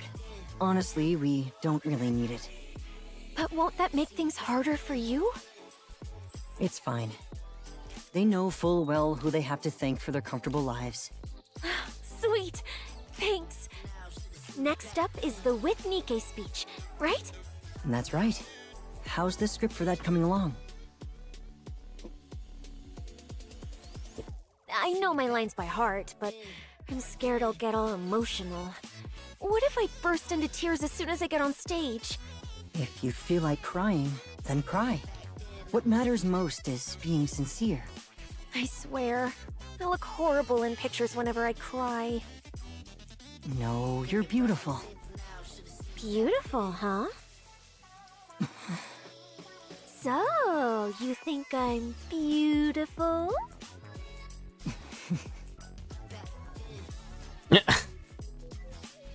Anise steps into the classroom. Her eyes meet a few of her classmates, and for a moment, they share a silent greeting. She slides into her seat. By now, the scribbles on her desk are almost completely erased. Someone passes by and quietly leaves a piece of candy on the corner of her desk. She unwraps it without a sound and pops it into her mouth. Her gaze drifts to the window as she chews slowly. She slips on her earphones and lets Pretty's music fill her ears. Annie still doesn't speak at school, but she isn't lonely anymore. Hooray! Dang, that was really short. Seems like everything's working out, but it's Nikke, so something's probably not. And time continues its quiet march. Frisia is glued to her phone in the car. What are you doing? Just checking my social media. Wow. Everyone's still talking about that mistake I made on the last live stream. These people really blow these things out of proportion. The remark you made at the With Nikke event was a serious mistake, and we're still dealing with the backlash. Gotta hand it to them.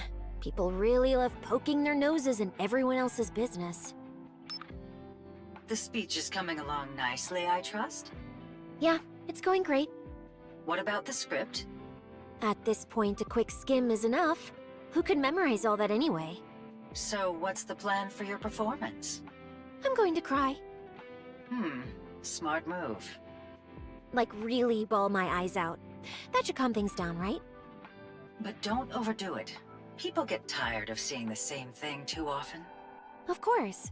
Oh, and I told the makeup team to make me look a little worn out. Well, well. Looks like you can manage on your own now.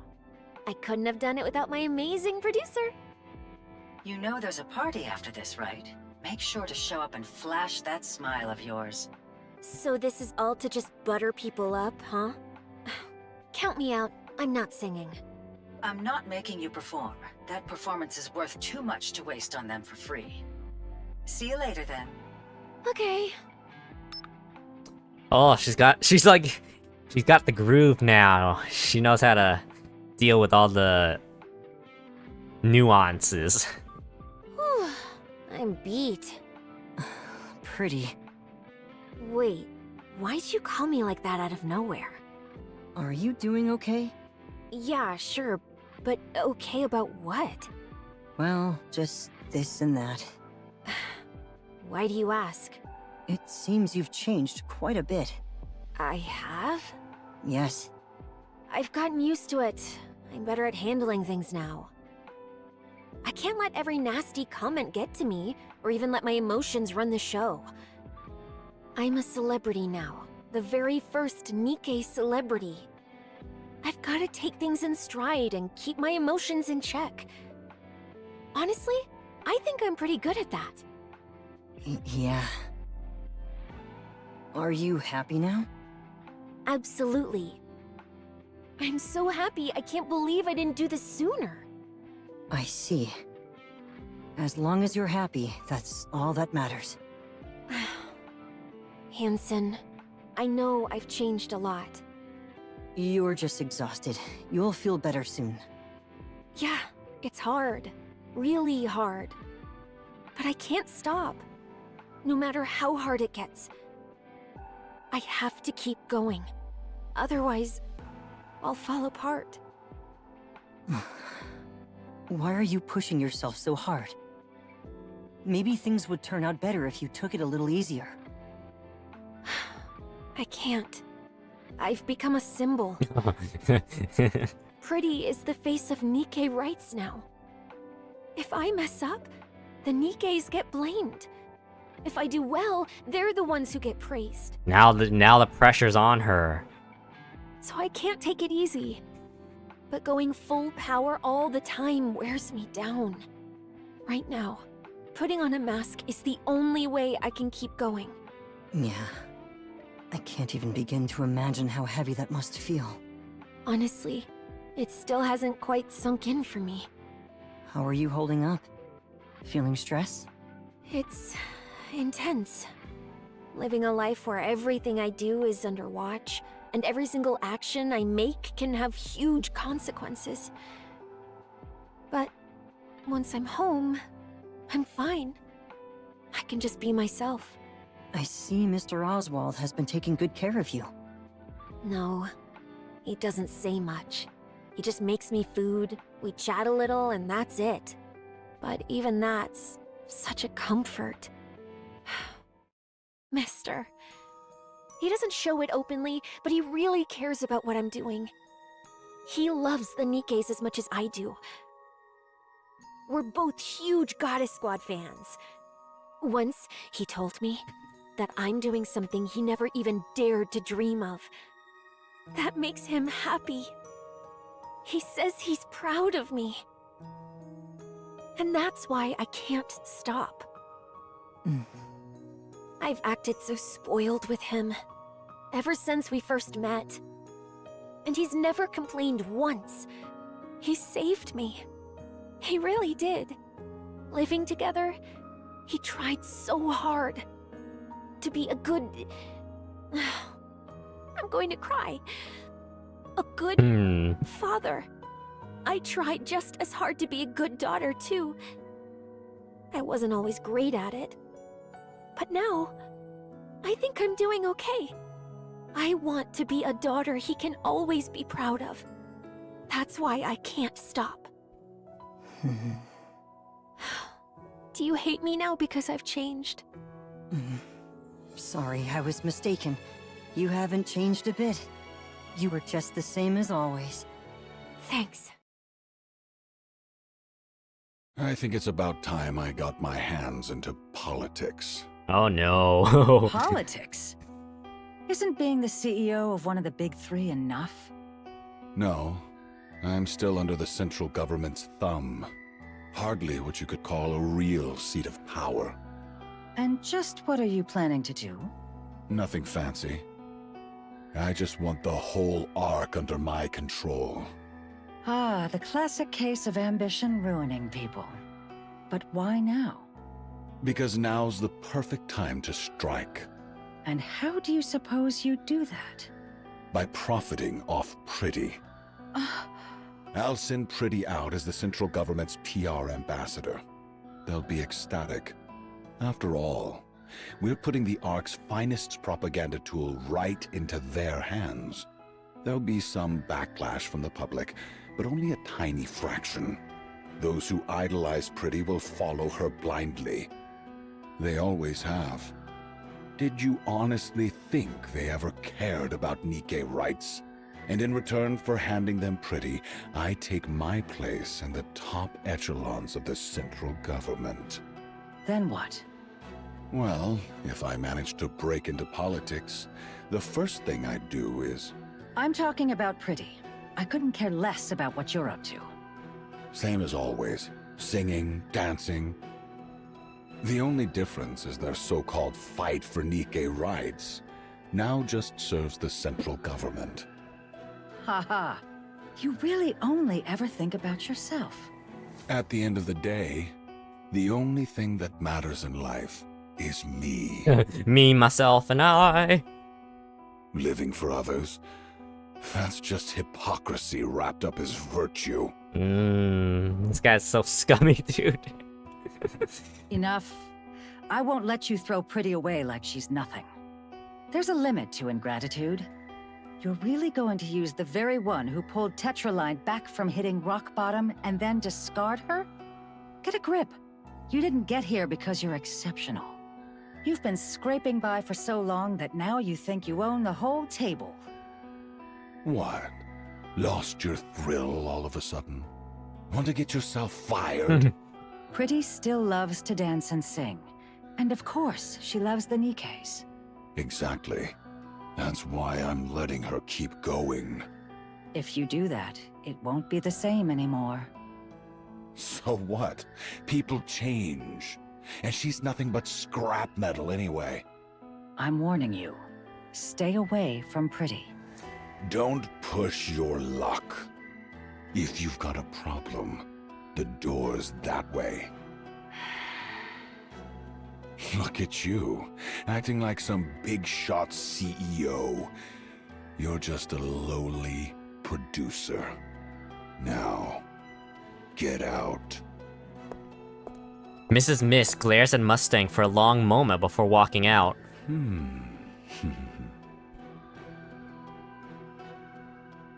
No way. Oh no. Go to the central government? Not a chance. Why not? Why? Because I've been doing all this for the Nikkes. You've done enough here. Now it's time to play in bigger waters. Go to the central government. There, wealth and prestige beyond your wildest dreams await. A life of entertainment, unlike anything you've ever dared to imagine. You really think that's what I wanted? And you call yourself the CEO when you're so bad at reading people? I'm not going. Not ever. Oh, really? Oh no, the threats? Is he gonna threaten her? That's right. Suit yourself. Retire then. Come again?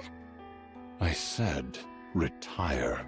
Why should I keep wasting money on a worthless hunk of junk that won't listen? Retire. Get out there and do whatever it is you love so much. But I'm the symbol of all Nikkes. Then go handle it yourself. Ready to sign the papers? Oh god. I took a worthless nobody and made you a star. And now, you're so arrogant, it's insane. Listen up, Rust Bucket. Everything you flaunt around is some shiny symbol of scrap metals. It's all thanks to my money. My hand behind every publicity stunt, every fabricated scandal, every crafted image, every record you've ever sold. Who do you think made all that happen? You think singing and dancing alone would have cut it? You've never been that good at either. Deep down, you know it was never enough. That's why you're keeping your mouth shut. Refuse my offer, and I'll kick you out and spread every vile rumor I can think of. Well, isn't that relevant to the day? Pretty used to despise Nikke's, and the moment she became one, she put on a fake act of repentance just to fool everyone in the Ark. Ah, so he's trying to trap her, huh? Yeah. No one in the Ark would fall for a lie like that. You really think that? I turned a nobody Nikke into the biggest pop star the Ark has ever seen. Think I can't take it all away? You have no idea how many people are just waiting for you to screw up. Climbing up is hard, but coming down, that's a whole different story. It is a true statement. I could have you on your knees in half a day. Care for a taste?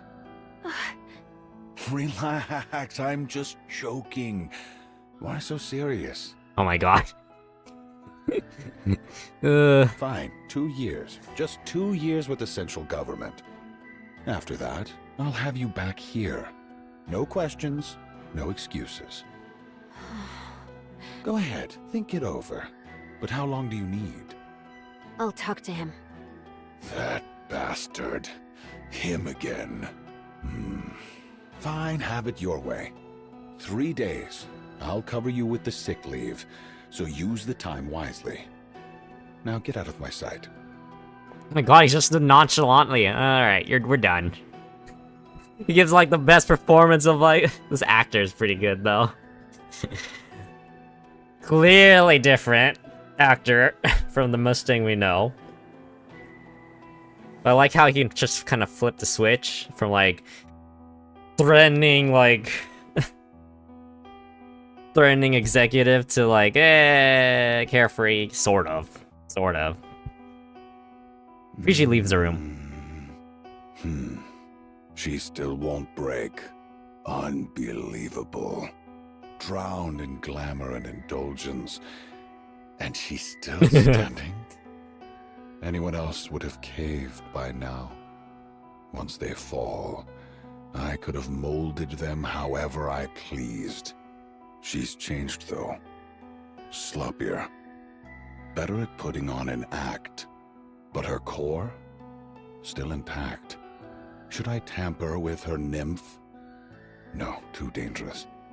If I fry her mind, this all becomes worthless. Home. No matter what happens, she goes home after every schedule. Like clockwork. More than once, I thought I had her. She was right on the edge. Then she goes home and comes back perfectly fine. Every time. Oh god, he's scheming. That's where she's reinforcing herself. That old man, Oswald. He's the problem. Mustang opens the safe and flips through the documents containing Oswald's personal information. The pages are almost entirely redacted, each stamped with censored. I figured he wasn't just some ordinary guy, so I let him be. But if he tries to get in my way... Mustang picks up his phone, taps a few buttons, and the call connects with a beep. Pick up already. What? Stuffed yourself into a stupor again? Mustang here. Nothing serious, just thought I'd check in. Yeah, you can tell, right? I've never been much of a liar. Anyway, there's someone I need to take care of personally. I need some info, and he's not exactly your average guy, so I came straight to you. Yeah, seems like a real big shot. As expected, very efficient of you. Appreciate it. I'll be waiting for your call. Isn't life just wonderful?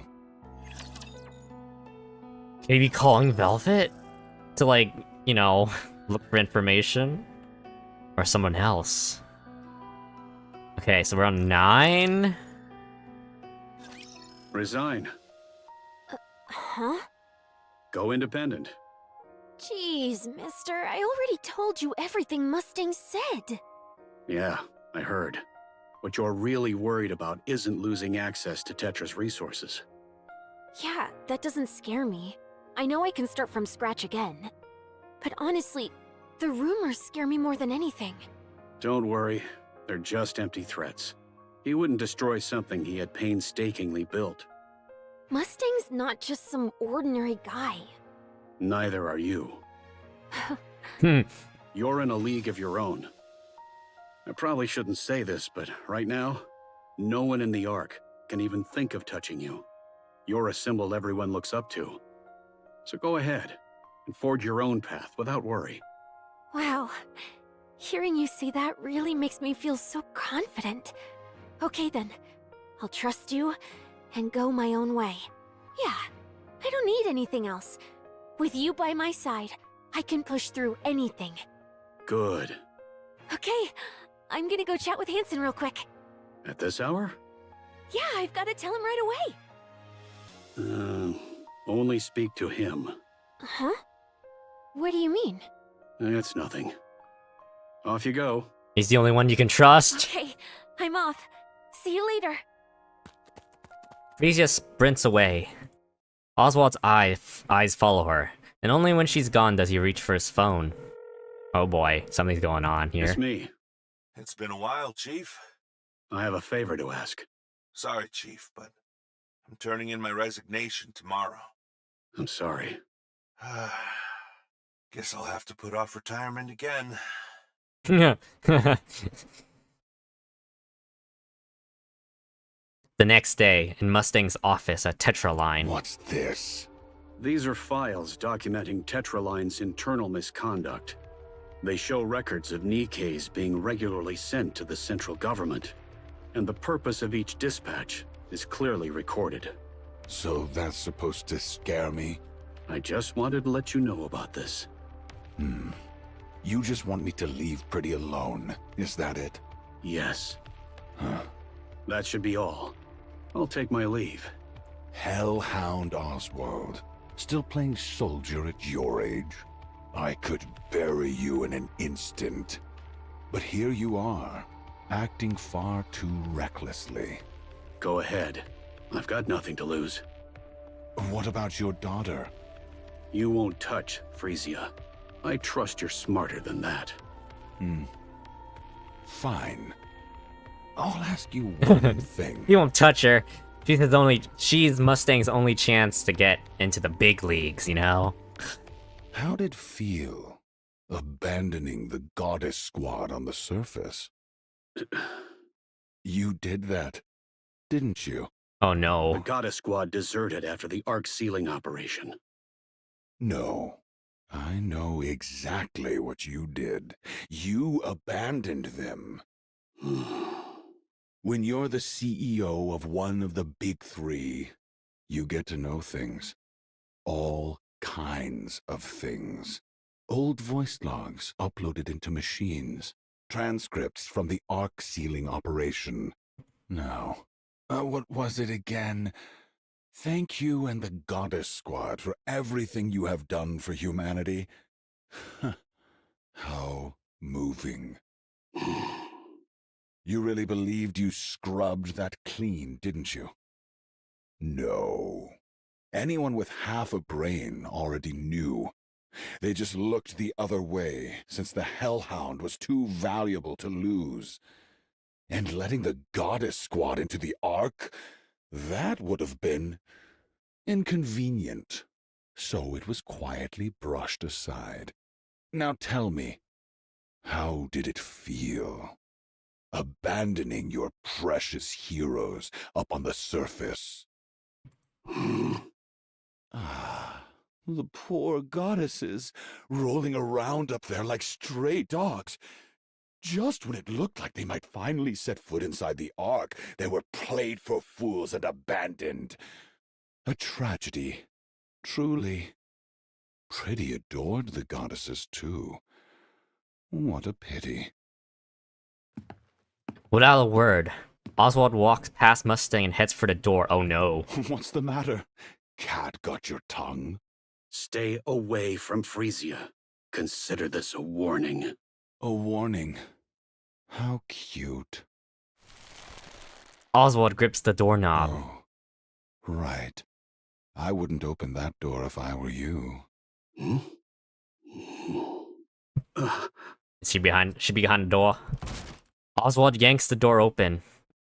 Beyond it, Frisia's eyes widen in shock as they lock with his. Whoops. I called our superstar pretty and completely forgot about her. Left her standing at the door. How utterly dreadful of me. Frisia. No way. Mister, that can't be true, right? It's true. I did it. Even though I can't explain why. How? Frisia. Oswald reaches out, but Frisia swats his hand away. Don't touch me! This is the worst! It was a trap all along! Frisia dashes off. Okay, Oswald stands frozen, eyes following her every move. Oh no. Meanwhile, Mustang laughs. Okay. Now that's entertainment. Oh, dude, flip. That was a bit too much. Huh? There's no need to come between a father and daughter, is there? Have you lost your mind? What's gotten into you all of a sudden? You could have just pressured them like you always do. Why did you have to split them? Oh. A fist smashes into Henson's jaw, and he hits the floor. You think being Pretty's manager makes you someone special? Listen closely, Hanson. Everything you have right now, the clothes on your back, the shoes on your feet, the car you drive, the room you sleep and wash in, none of it belongs to you. It's all mine. Every last bit. You live a life most people could only dream of. And yet you haven't earned a single thing yourself. You play at being Pretty's manager for a while, and suddenly you think you raised her. What if I took it all back? Or simply reclaimed what's mine? What would you have left? Nothing. You'd be nothing. So just stick to driving her around and handling her schedule. Remember your place, and don't overstep, Hanson. Do what I tell you, just like you always have and always will. Understood? Do I make myself clear? Yes. You pathetic fool. What a loser. Oh, no, oh my god. If that father and daughter mean that much to you, the least you could do is put up a fight. Now get out of my sight. Hanson staggers to his feet, bows his head, and leaves the room. Pathetic. Okay, we're at, that was 9. Chapter 10. Oh, what the babe. 1, 2, 3, 4, 5. 6 of them. Oh, there's 6 of them. That's a lot. But it's the last part, so...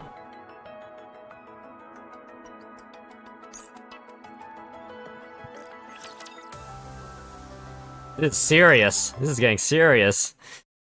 Time passes in a blur. Man, I'm pooped. Frisia flops onto the opulent bed, letting herself sink into the soft layers. A service robot glides over, setting wine and cheese on the table. She props herself up and takes a bite, savoring the rich flavors. Phew, I can finally breathe for a second. Oh no. Nope, never mind. Pretty, come down. What? Why? I've done everything on the schedule for today. A central government bigwig is here. Come say hello. But the transfer's still a long way off, isn't it? Better to let them know you early. It'll make things easier later. Fine. You've got the 20-year vintage, right? I'm not going if it's not there. Of course. Everything's taken care of. Now, get your ass over here. Okay. Pretty swings her legs out of bed. When she opens the door, Hansen is there waiting. You scared me. Where are you going? The boss called. Apparently someone important from the central government is here. Before you go, can we talk about what happened today? What? You mean me yawning? That's right. I'm so tired. You do know I only get 6 hours of sleep a day, right? You should have held it in. It was a memorial for the Nikke Rights Committee. What now? Everyone losing it on social media again? So what? It's already happened. We could just get the boss to handle it, and that'll be the end of it. Pretty. Here you go, calling me that again. Tell me, do you remember why you started performing in the first place? Yeah, I remember. I started for the Nikkes, to restore their honor, and to be a symbol of hope for all of them. Then why are you acting like this? Hansen, I just got back, and I'm exhausted. There's no such thing as a perfect pop star. We all mess up once in a while. But we can always do better next time. You've done well so far. Just keep going a little longer. For how much longer? How much longer am I supposed to keep pushing myself? And why should I even try? Where am I supposed to draw strength from? Oh no! The dreaded burnout with no support. Mister? No, I could rely on him at first. But in the end, he turned out to be the worst. All that talk about heroes and ideals? Lies. He abandoned the very people he claimed to care about. My safe place? Nothing but a filthy, rotten pit. The person I looked up to? A fake. A hypocrite. If there's no one left to lean on, what reason do I have to keep going? Am I not enough? No, you're not. Oh. You're nothing more than Mustang's puppet. You have no free will. If he finds out I'm counting on you, he'll crush you in an instant. Do you even have what it takes to fight him? Can you really break free from his control? Yes, I can. Oh, yeah? Pretty glances at the camera on the ceiling, then moves to stand in front of Hansen. Kiss me. Dang. Come on. Kiss me, Hansen. That's such a... And he's got no... See? You really can't do anything, can you? Frisia brushes past Hansen, bumping his shoulder as she goes. Hansen says, Hansen stays rooted to the spot for a long moment. No spine! You got no spine! Frisia lives in a lavish mansion provided by Tetraline. Nice. She hasn't returned home once, nor exchanged a single word with Oswald. After losing her umbrella, she slowly falls under Mustang's influence. Under Mrs. guidance. Wow. Under Mrs. guidance. That's a crazy way of saying that. She gradually transforms into a pop star. Almost said the dreaded no saying that word on another word that starts with P. Then one day, during a press conference about a downtown alcohol-fueled incident, you know, the dreaded word you're not supposed to say on YouTube that will get you demonetized. That P word. More than 20 armed Nikke folk swarm Frisia. Oh no. Get down! Don't move! Where do they even get weapons like that? God damn it! Where the hell is the central government when you need them? I'll distract them! When I do, run! There's a car behind us! Get ready! What are you saying? You'd die if you got shot. Then, They've got anti-Nikke weapons! You won't be safe either! Here I go! 1, 2... Okay, we gotta spawn. We gotta spawn for once. Wait! From the entrance, waves of mass-produced Nikkes from the central government surge in, crashing with the Nikke phobes in a violent firefight. Gunfire and explosions tear through the air, screams ripping from every corner. Frisia huddles beneath the podium, clutching her head, her own cries piercing the chaos. And then, just like that, everything goes silent. Phew. Almost bit the dust there. Frisia steps carefully off the podium. The dead are everywhere. Humans, Nikkes. Oh, this would be a humbling experience for her. She freezes. An officer in full military dress spots Mustang and rushes over. Nikke fragments crunch under his boots. He greets Mustang with a wide, practiced smile, rambling excuses. The Nikke foams had been quiet lately. We didn't expect such a large-scale attack. He insists it's a relief that Mustang is unharmed, and desperately promises it will never happen again. Frisia lowers her gaze. She takes in the fallen Nikkes, then lifts her head. Her eyes meet those of a mass-produced Nikke, silently clearing the bodies of her comrades, unnoticed by everyone else. Her eyes are empty, hollow. For a brief moment, that empty stare rests on Frisia, then returns to the grim task of sweeping up the remains. Frisia collapses to the floor. A scream rises inside her, silent and raw. they've fallen. Not again. No, not like this. The next day, Frisia cancels all her activities. The media reports she's in a slump. And for the first time since her debut, she goes on an extended break.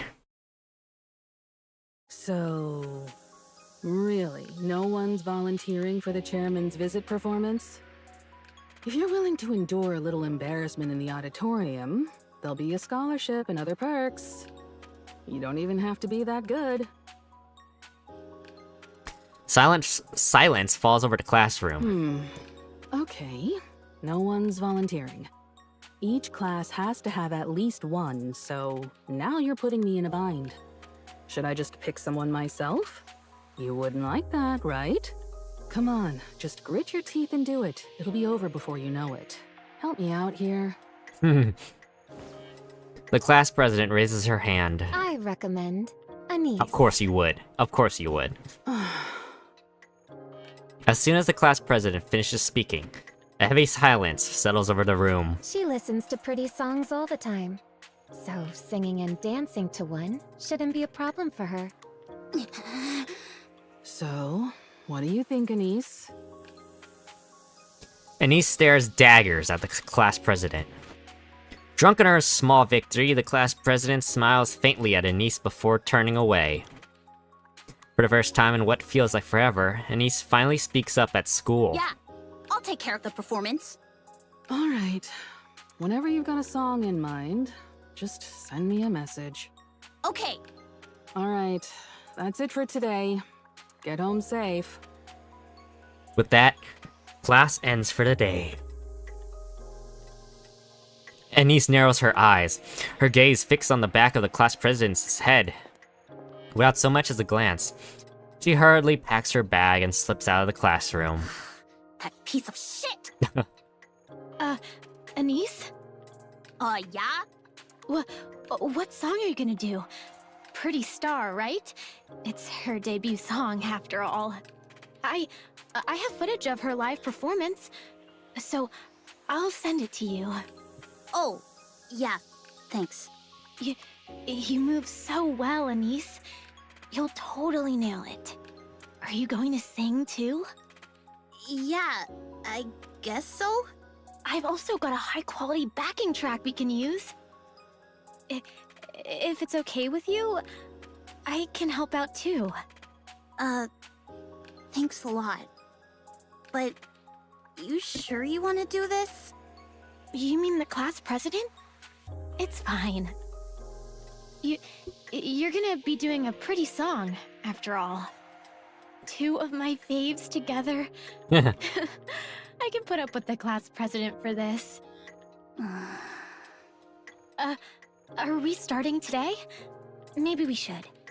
Do you want to go together? Yeah. This classmate is like such a fangirl. She can't admit it. She can't publicly show it, but you know. That was a long chapter. That was like 18 minutes. Or 10 minutes, or this. Alright, Frisia wanders the streets with her cap pulled lower over her eyes and a mask hiding the rest of her face. Hansen walks at her side, matching her pace without a word. Up ahead, a citizen presses an empty can into the hand of a Nikke walking down the street. Well, that's a... The last of its contents already drained. The Nikke lets out a sigh, takes it from him, and tosses it into a nearby trash bin. They are not your maids. Frisia and Hansen keep moving. The Nikke stationed at the public facility stand guard, their uniforms disheveled and their bodies worn and battered. A group of students linger nearby, snickering as they hurl scraps of food at them for sport. The Nikkes don't react. They don't even blink. They don't even flinch! No one steps in, no one tells the students to stop. Frisia and Hansen continue down the street. Oh no, I hear the punching already! In a dark corner of the park, a mass-produced Nikke is getting pummeled, her body swaying with each hit. It isn't supposed to hurt. The attackers wield nothing but cheap plastic rods in their own hands. Hardly enough to cause real damage. But that Nikke's face twists in pain. Frisia and Hansen keep walking down the street. They pass a shop where a Nikke stands awkwardly at the entrance. The owner refuses to sell to her. She fidgets in place, unsure whether to plead or leave. From the neighboring store, another shopkeeper watches her with open pity but says nothing. Frisia and Hansen keep walking. A little farther on, a drunken man uses the Nikke as a target for his slurred abuse. Another is subjected to crude jeers, and harassment. One stands rigid as someone spits in her face. Ooh. And then, a citizen breaks down in front of another Nikke and shouts, "It's because you lost that we ended up like this." The Nikke lowers her head like a criminal waiting judgment, simply enduring it without protest. Frisia and Hansen turn their eyes away from the scene and continue on. They find a quiet spot in the far corner of the park and sit down. Frisia's tears fall. She weeps over and over, lost in her sorrow. This is all my fault. I caused this.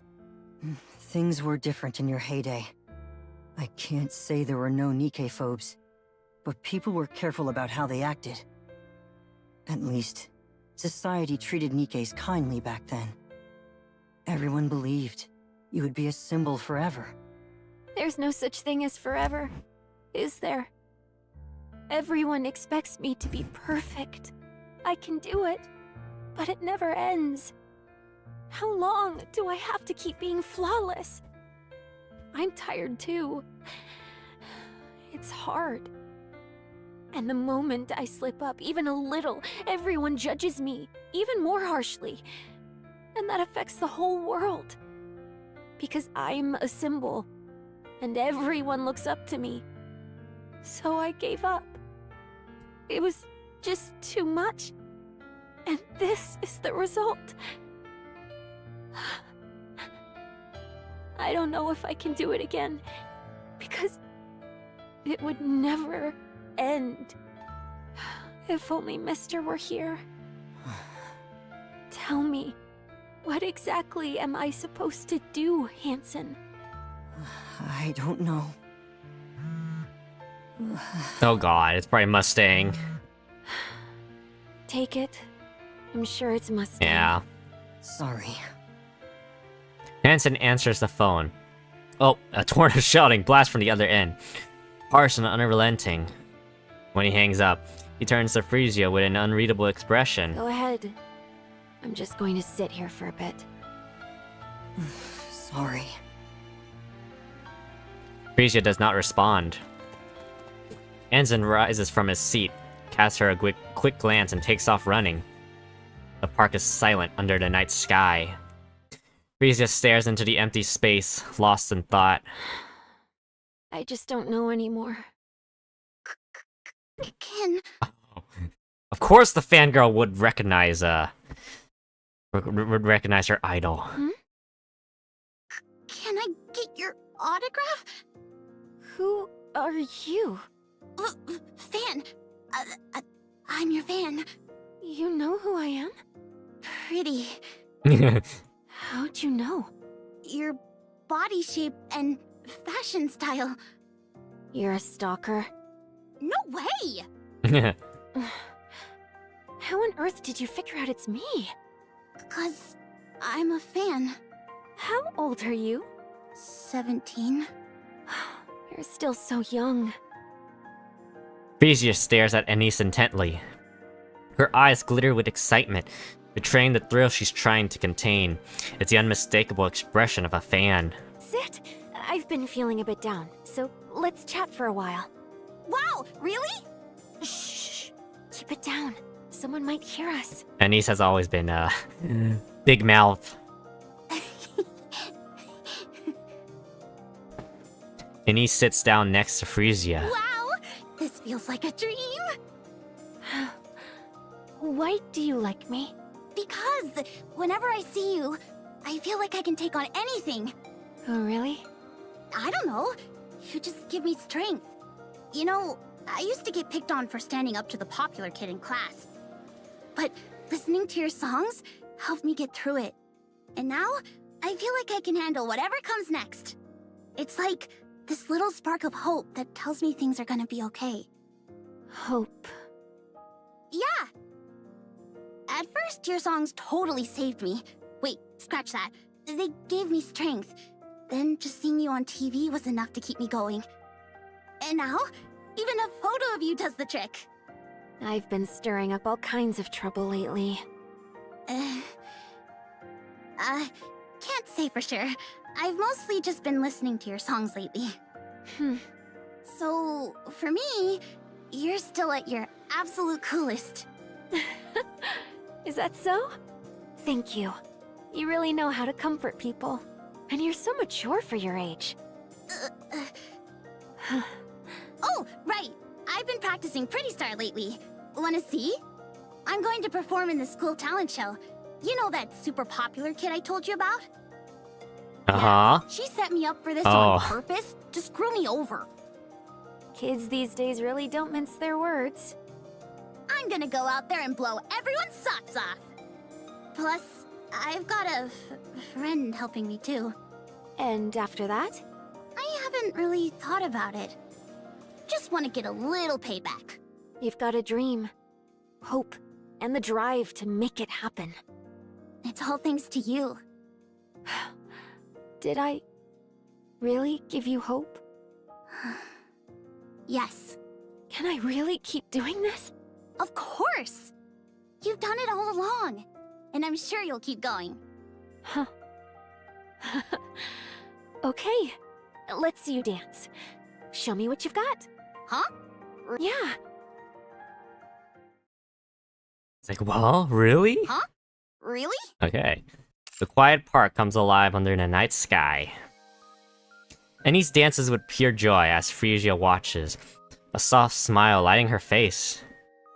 A song signaling the start of their journey plays vividly in their minds. 1, 2, 3, 4, and stretch. Stretch! Yes, that's it. That's it. And right here. Bam, bam, bam! Wow, you're really talented. Oh yeah? You think I can get back at her? For sure. She won't know what hit her.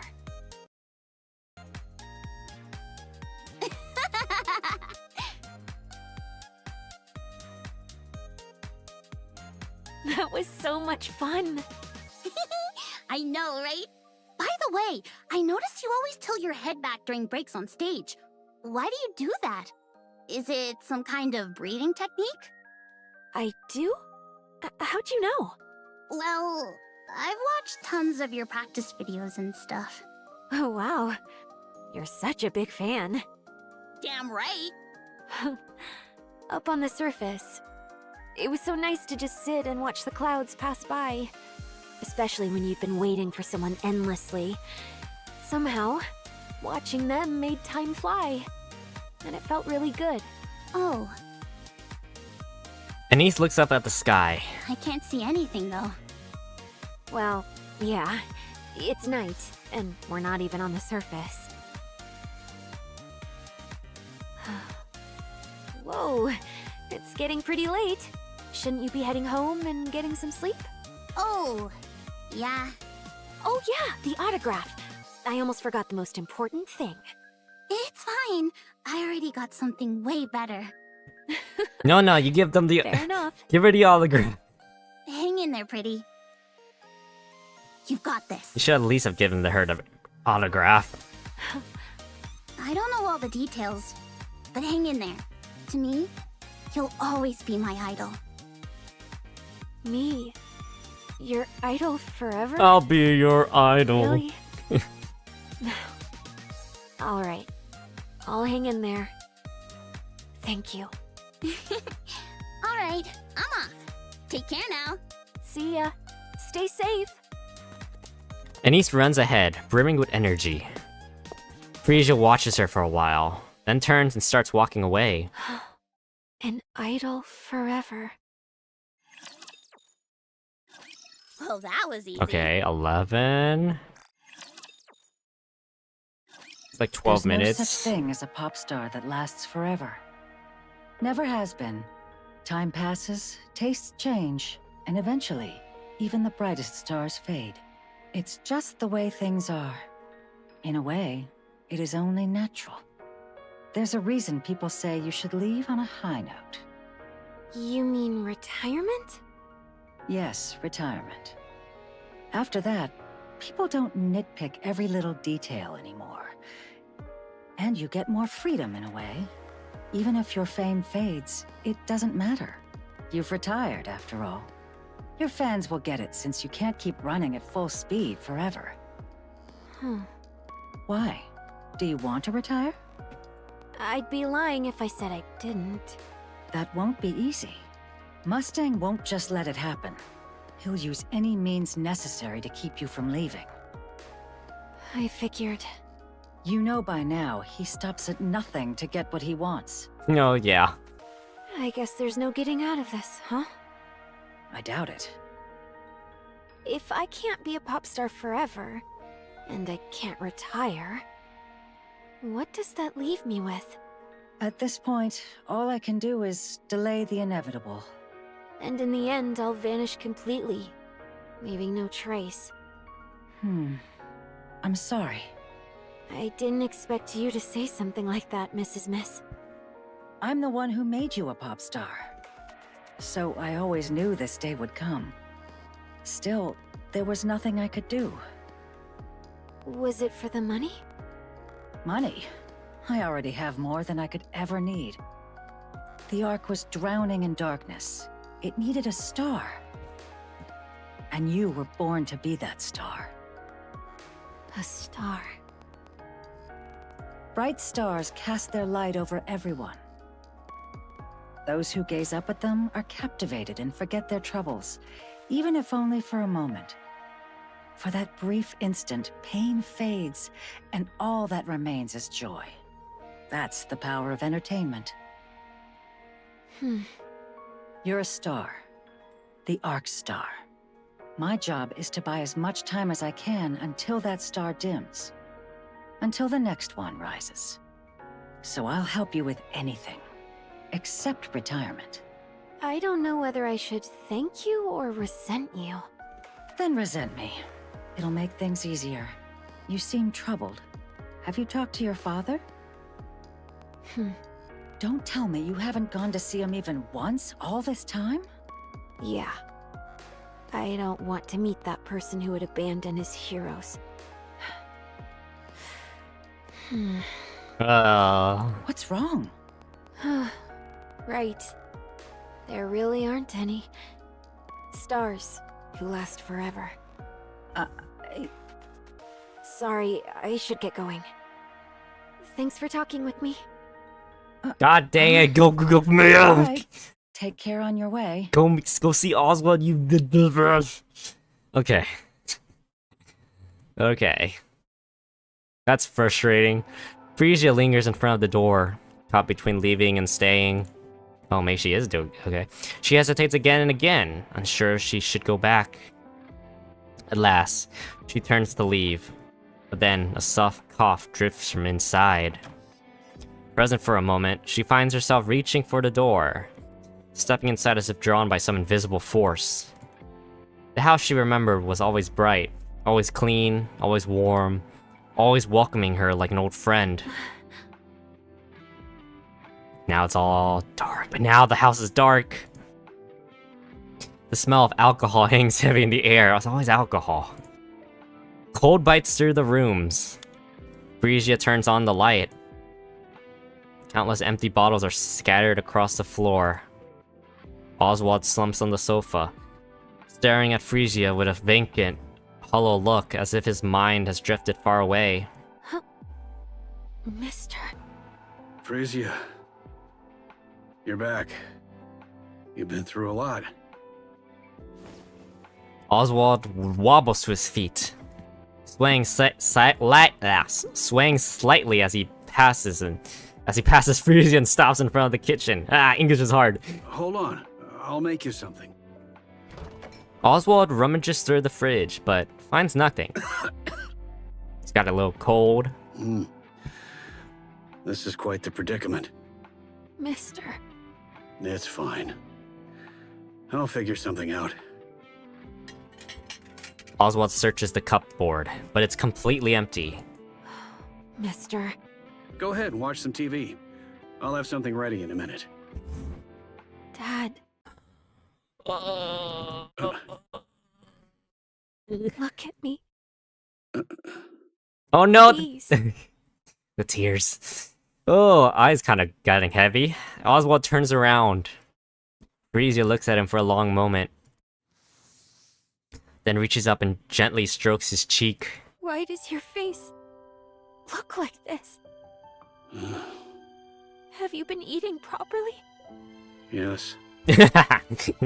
All good health-wise? Yes. Why is the house such a mess? It used to be spotless.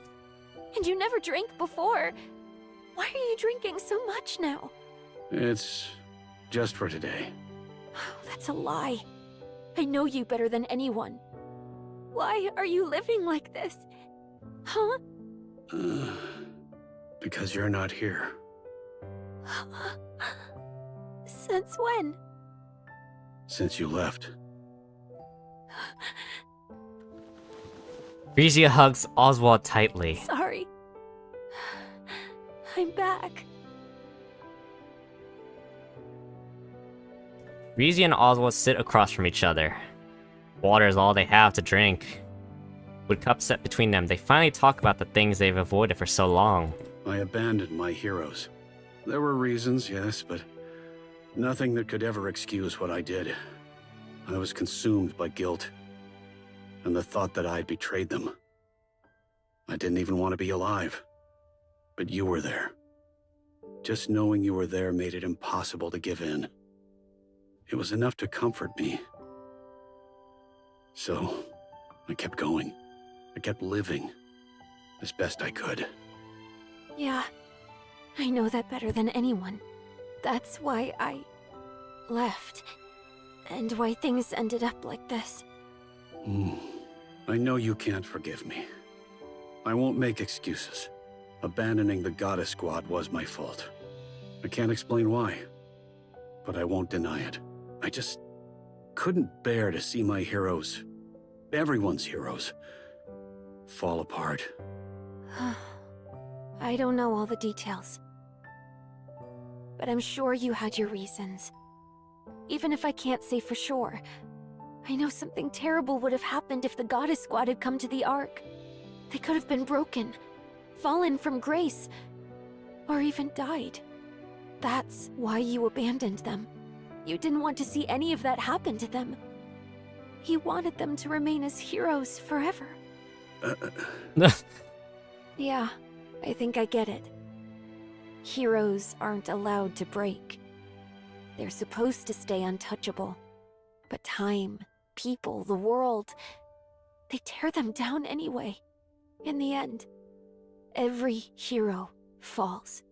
And when they do, they take the people who believed in them down with them. Something happened, didn't it? It did, but it's all right now. I'm glad I came to see you. I'll be back in a bit, so don't start cleaning. Let's do it together when I get back. Will you come back? Yeah, I will. I'll always come back. I can't leave you alone. All right. I'll be waiting. Okay.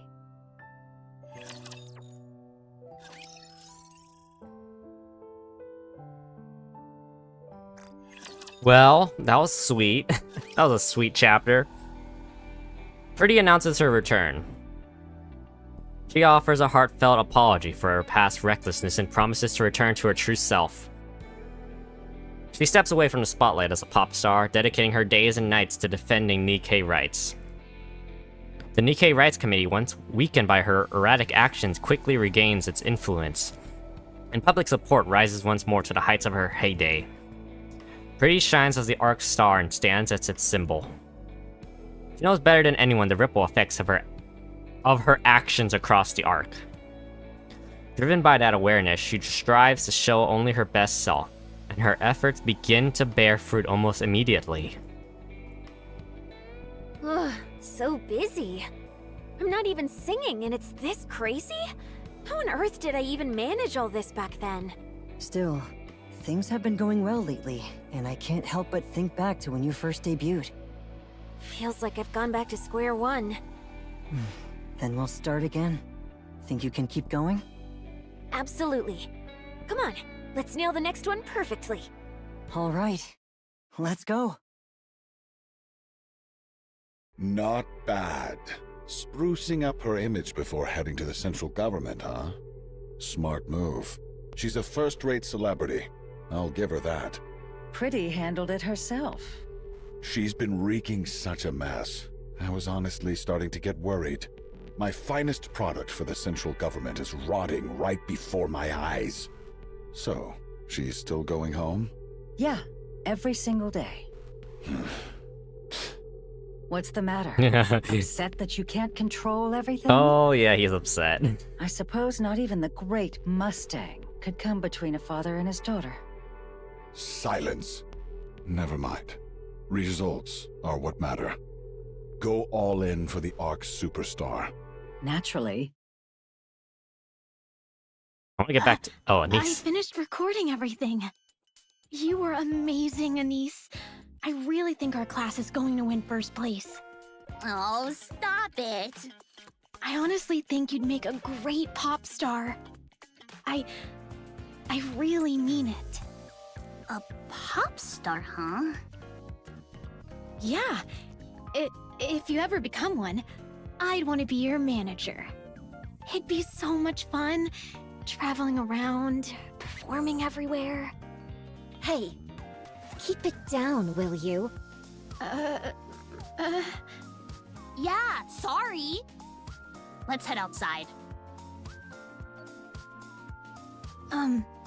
Anise, are you really gonna keep acting like this around the class president? What do you mean? She's probably just going to keep picking on you. Nah. I think we're just gonna stay like this. Why? I don't know. Maybe this is as far as things go. That's a relief, but are you really okay, Anise? Hell no! I'm this close to smashing her face in! Anise stares at her friend standing in front of her. But I won't. I gotta hold back. I got something I can't afford to lose.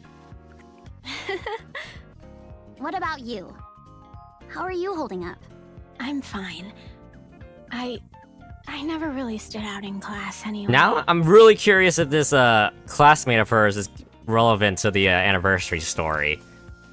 I can't wait to read it. Not today though. Next week. Thanks. And I'm wondering, maybe that class president's a Nikke now. Maybe. Why are we talking about them so...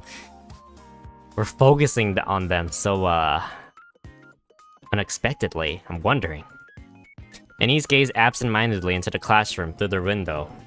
Oh, I'm all crunched up. Oh yeah, The class president nervously chews her fingernails. What's the worst that could happen? While slouched. Pretty continues her activities without pause, steadily building recognition beyond even the heights of her heyday. And just when her fame within the arc hits an all-time The high... venue is Arcrayan Hall. We've got a 5-hour extravaganza lined up. It's been a while since my last concert, and I'm super nervous, but I'll give it my all, and make it unforgettable. Pretty announces her comeback concert. Did you get it? Nope. The competition was insane. I couldn't even load the site. I heard they sold out in like 3 seconds flat. What about you? Don't tell me. Ta-da! No freaking way! I'm actually pretty good at this. I only managed to get 1 ticket, but still. Hey, don't only me. One's a win. I mean, that's huge. All right, that's 1 down. So where the heck are we getting the other? Apparently, you can't get one now unless you buy from a scalper. I heard the prices have shot up 50 times. 50 times? Wait, so how much is that exactly? A lot. Like, a whole Yeah. lot. Whoa, that's insane. Anise, you can have this. Huh? What about you? It's okay. I think it'd be better if you watch it instead of me. No, wait. I nearly swiped that ticket. But you bought it, so it's yours. It's not like your goal is just to watch the concert, right? You want to learn something from it, right? You've been giving it some serious thought, haven't you? Well, I guess you could say that. Then it makes sense for you to go, Anise. She slams the ticket onto the table, then bolts as if fleeing the scene. Huh? Wait, hey! Where are you running off to? While running, the girl glances back and flashes a grin. Jeez. I'll definitely watch it. Seriously, thanks! A concert? What on earth is she thinking? She's already at the top in everything else, so now it's time to do the same as a pop star. She's working like she's possessed. And she just won't give in. That's what makes Pretty shine. Fine. Let her do as she pleases. I'm curious to see just how far she'll go. Are you feeling confident? Of course. I'm in tip-top shape. This is going to be my best concert yet. All right. I'll be looking forward to it. Since tomorrow's a big day, get some sleep tonight and don't push yourself too hard. You worry about the silliest things. We're here. I'll come pick you up tomorrow morning. Okay, drive safe. Will do. See you tomorrow. Hansen? Yes? No, it's nothing. I'm heading in. See you tomorrow. So, it's tomorrow. Yeah. I've got a ticket. What? How'd you manage that? Asked a former coworker for a favor. Oh, the guy who couldn't retire because of you? Has he retired now? No, not yet. Seriously? Huh. Dad, could you not come tomorrow? I'd probably get way too nervous if you were there. Now she calls him dad. It's my comeback concert, and it I just really noticed. means a lot to me. I just don't want to be tense. I'll send you a video later. All right, I won't. Phew. He'll go in secret. How have things been lately? Bet. Honestly, it couldn't be better. Good. I'm glad to hear that. Yeah, me too. Okay. Well, that was easy. Chapter 13, now we're on 14. We're reaching the end here. Now we're getting long oh god, we're getting long chapters again. And he feels like she's dreaming. Arkran Hall is packed to the brim with humans and Nikkes alike. A massive stage stretches out before her. And on it, Pretty commands the room with an almost overwhelming presence. Wow. And he's certain of it. The first concert she's ever seen will be the best of her life. Oswald stares at the worn leather gloves in the display case. Red Hood's messy signature is barely legible now. Could this be another connection forged by Red Hood? I owe her, in more ways than one. The TV hums in the background, broadcasting non-stop coverage of Pretty's comeback concert. No matter which channel he flips to, it's all the same. Oswald gazes at the ticket in his hand, lost in thought. I suppose it wouldn't hurt to be a bad father. Just this once. Yeah. Oswald straightens his outfit. Something hard presses against his chest. I won't need this. He pulls out his handgun and sets it inside the drawer. Ticket in hand, he steps out the front door. Everyone, are you having fun? The audience erupts in cheers. I haven't moved this hard in ages. I'm a little out of breath. Let me just stand here and chat for 3 minutes, then we'll jump right back in. Sound good? Another raucous wave of cheers sweeps over the venue. On stage, Frisia launches into some light banner.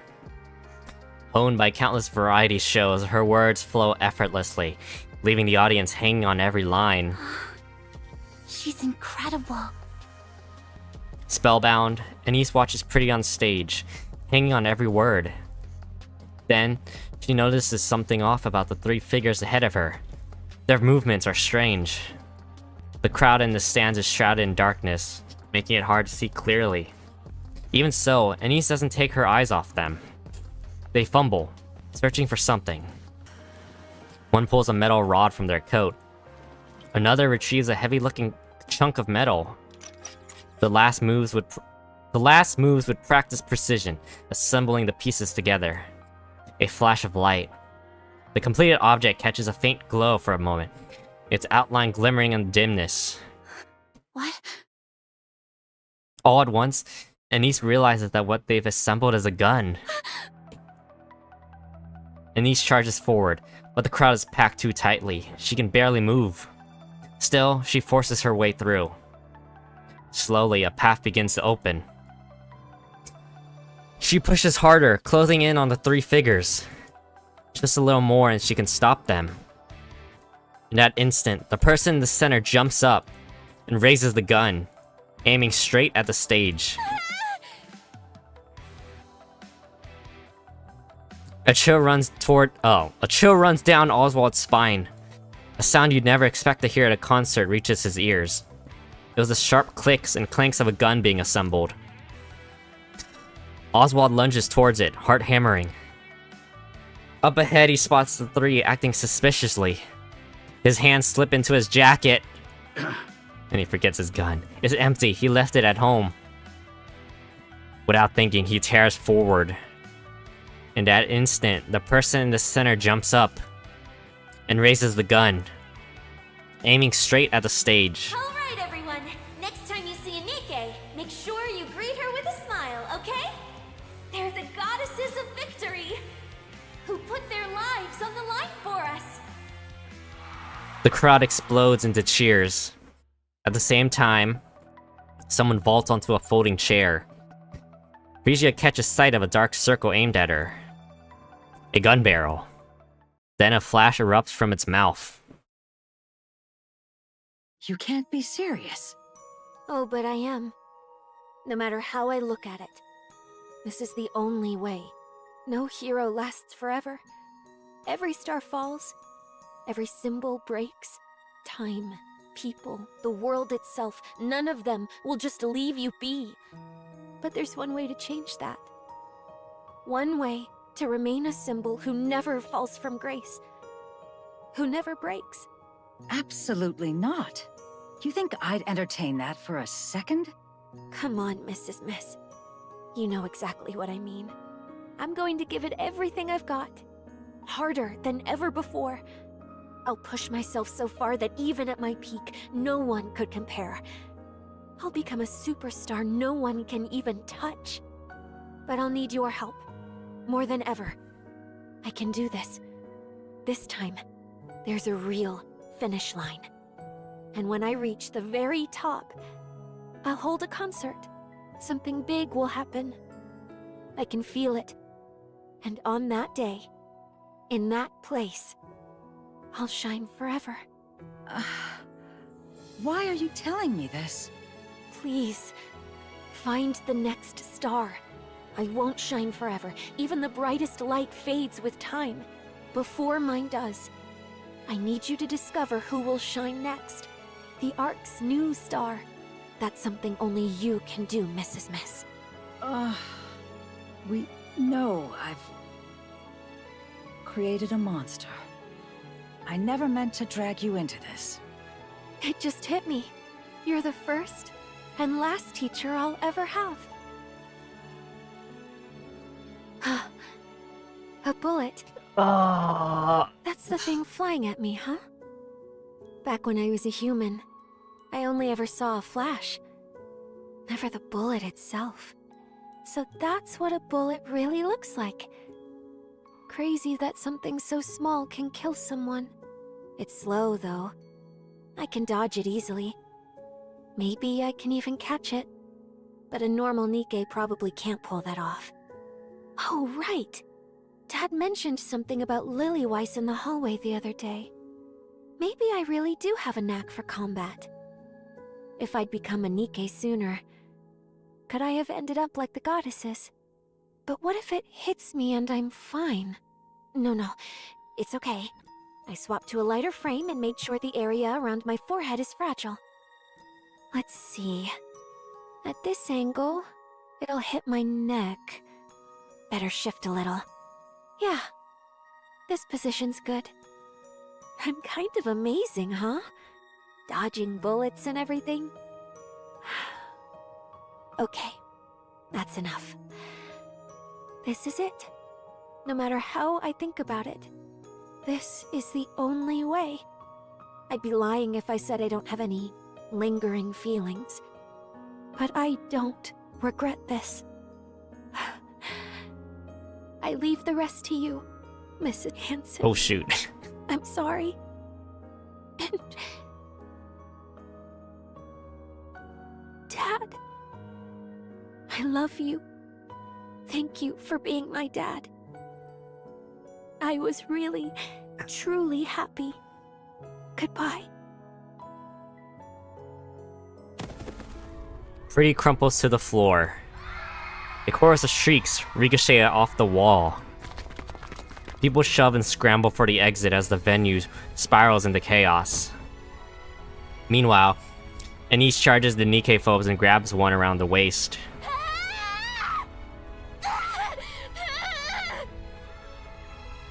She lets out a raw, desperate scream and refuses to release her grip. The butt of a gun slams into the back of Anise's neck. Her body goes limp, and she drops hard to the floor. The fleeing crowd does not look down, and tramples past her in their panic. Oswald barrels into the Nikke phobes and grapples with them, but his alcohol-wrecked body won't respond fast enough. They shove him aside and slip into the chaos of the escaping crowd. He struggles back to his feet and heads for the stage, compelled to see the truth for himself. Frisia. She lies motionless on the stage. No. Mr. Oswald. Oh.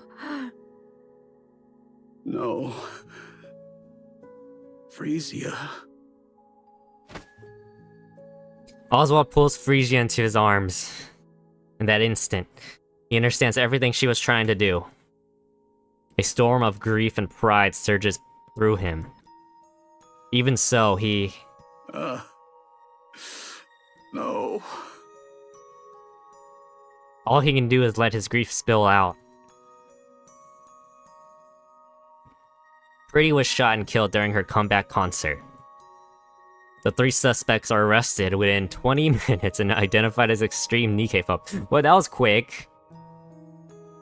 You can't escape the Ark. I mean, there are cameras everywhere, so... They confessed that they committed the crime to halt the rising influence of the Nikke Rights Committee, the very organization that had backed Pretty. After their confession, their whereabouts are never revealed. Oh, they dead. They dead. The world reels at the truth. A symbol of the Nikkes and the Ark star has been murdered by Nikke phobes. Within the Ark, the Nikke phobes become targets of absolute condemnation, and their influence collapses almost overnight. At the same time, Nikke rights begin to rise sharply. ENAC enacts new legislation, making the mistreatment of Nikkes a punishable crime. Thus, Pretty leaves a lasting mark on the Ark, remaining an idol and a revered figure forever. Hansen walks through the streets. Up ahead, a citizen presses an empty can into the hand of a Nikke walking down the street. The last of its contents already drained. All of a sudden, someone steps in and knocks the can away. Hansen keeps moving. The Nikke stationed at the public facility stand guard, their uniforms disheveled, and their bodies worn and battered. A group of students linger nearby, snickering as they hurl scraps of food at them for sport. It's like a repeat, but now people are helping. The Nikkes don't react. They don't even flinch. Moments later, the students are detained by the ACPU. Hansen continues down the street. In a dark corner of the park, a mass-produced Nikke is getting pummeled, her body swaying with each hit. It isn't supposed to hurt. The attackers wield nothing but cheap plastic rods in their own hands, hardly enough to cause real damage. But that Nikke's face twists in pain. Citizens step forward, confronting the attackers. Meanwhile, someone supports the Nikke, offering words of comfort. Hansen keeps walking down the street. He passes a shop where a Nikke stands awkwardly at the entrance. The owner refuses to sell to her. She fidgets in place, unsure where to plead or leave. In the shop next door, the owner beckons her over. He passes her the goods and holds both her hands gently but firmly. Hansen keeps walking. A little farther on, a drunken man uses a Nikke as a target for his slurred abuse. Someone steps in to fight on her behalf. Another is subjected to crude jeers and harassment. Someone steps forward to help report it. One stands rigid as someone spits in her face. Someone throws a punch in response. And then, a citizen breaks down in front of another Nikke and shouts, "It's because you lost that we ended up like this." The Nikke lowers her head like a criminal awaiting judgment, simply enduring it without protest. Hansen steps forward and yells at the screaming citizen. It's thanks to these Nikkes putting their lives on the line that we're alive today. Hansen finds a quiet spot in the far corner of the park and sits down. Oh, wait a second. Okay, how about now? Alright. His tears fall. He weeps over and over, lost in his sorrow. Frisia. Freaking... this guy. God damn it. Okay, this guy. This guy! The plan's fallen apart. You're telling me you had no clue until it blew up? Explain yourself, producer. How would I know? You damn well should have. Do you have any idea how much money I poured into this? And my position. My damn position. What are you going to do about it? You really don't care about anyone but yourself. Wonder when she has she realized it yet? Spare me the lecture and tell me what you're going to do about this. I'm done. I can't do this anymore. What? You heard me. I quit. Do you even know what you're saying? Did I stutter? Yeah. And what? You got some other way to make a living? I've got plenty of money, though it's money I earned while you treated me like dirt. I will find them, mark my words. Find who? And there's nothing you can do to stop me. Live long, you miserable piece of trash. Ha! Go on, scram. I don't need anyone. Least of all you. Damn it. Can't they leave me alone for 5 seconds? Yes, it's me. I apologize for what happened with Pretty. There were complications. He's talking to someone, very formally. I guess maybe the boss has a boss over him, huh? Sorry, what? Her body? Oh no. Well, yes, it's still there. It's been delayed because of the funeral and all that. Why would you need it? No, I don't have a use for it, but... All right. I understand. I'll take care of it. If that's all you need, there's no reason for me to refuse. See you then. Yes. Thank you. Thanks, Pretty. Even in death, you've got your uses.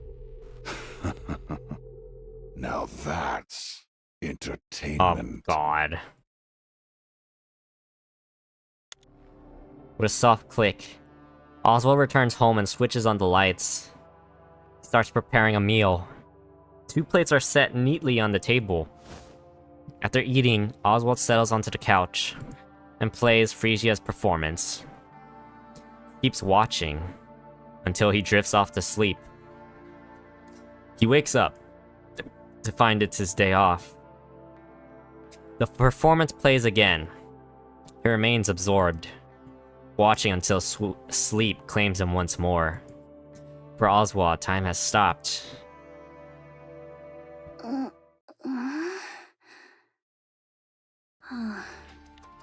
So I've become a Nikke. You're awake. Wait, you're Pretty's manager? I see you know who I am. Yeah, I've seen you on TV a few times. I see. How's Pretty doing? Don't... Well, okay, he's gonna tell her, huh? Or if she's gonna figure... She already knows. Okay. I'm sorry. 5 people lost their lives at the concert. Of those, the women whose brains were intact were taken in by Tetraline and turned into Nikkes. You're one of them. Your name is Anise, right? Yeah. I heard what you did for Pretty at the park. You have my thanks. How do you know about that? Because there was a fool who could do nothing but watch from a distance. Someone who couldn't bring himself to comfort her. To stand against anyone. Sorry, that probably came out kind of strange. Anise, have you ever thought about becoming a pop star? The Ark needs stars, like Pretty. Yeah, I'll give it a shot. I really want to. I want to be a star that gives people hope. Pretty star end. There's one more though. It's the epilogue. Oh, that was easy. Well, that's a dense story, man. A long span of time passes, unnoticed but steady. After her performance, Anise is busy tidying up backstage. No, I've got this. Chill. Mint and Prika's got this. It's automated now, remember? Again? I can't with those two. Hansen walks over to Mint and Prika. Hey, pop stars aren't supposed to be doing this. I've got it covered, so go on inside and get some rest, alright? Anise lets out a chuckle at their interaction. As she packs up the equipment, her gaze drifts and lands on something in the distance. A middle-aged man is still in his seat, his eyes fixed intently on the stage. It's Oswald. Slowly, Anise begins to make her way towards him. Hello there. Good evening. You've been showing up a lot lately. Feels like I keep seeing you everywhere. Yes, I come whenever I can. I like it here. Anise bows her head politely. Thank you. I'm so glad you liked it. If I remember correctly, you said you liked Pretty. Oh, yeah. I talk about her whenever I get the chance. Do you want to be like Pretty? Yeah. She's my idol and star. Oh, really? Why's that? That's because she gave me hope when I had nothing. I know I can't ever be like her, but I want to give hope to others too. That way, Pretty's memory will live on forever. I see. Thank you. That means a lot to me. Oswald gets to his feet, gives Anise a quick nod, and walks away. And from that moment on, their paths never crossed again.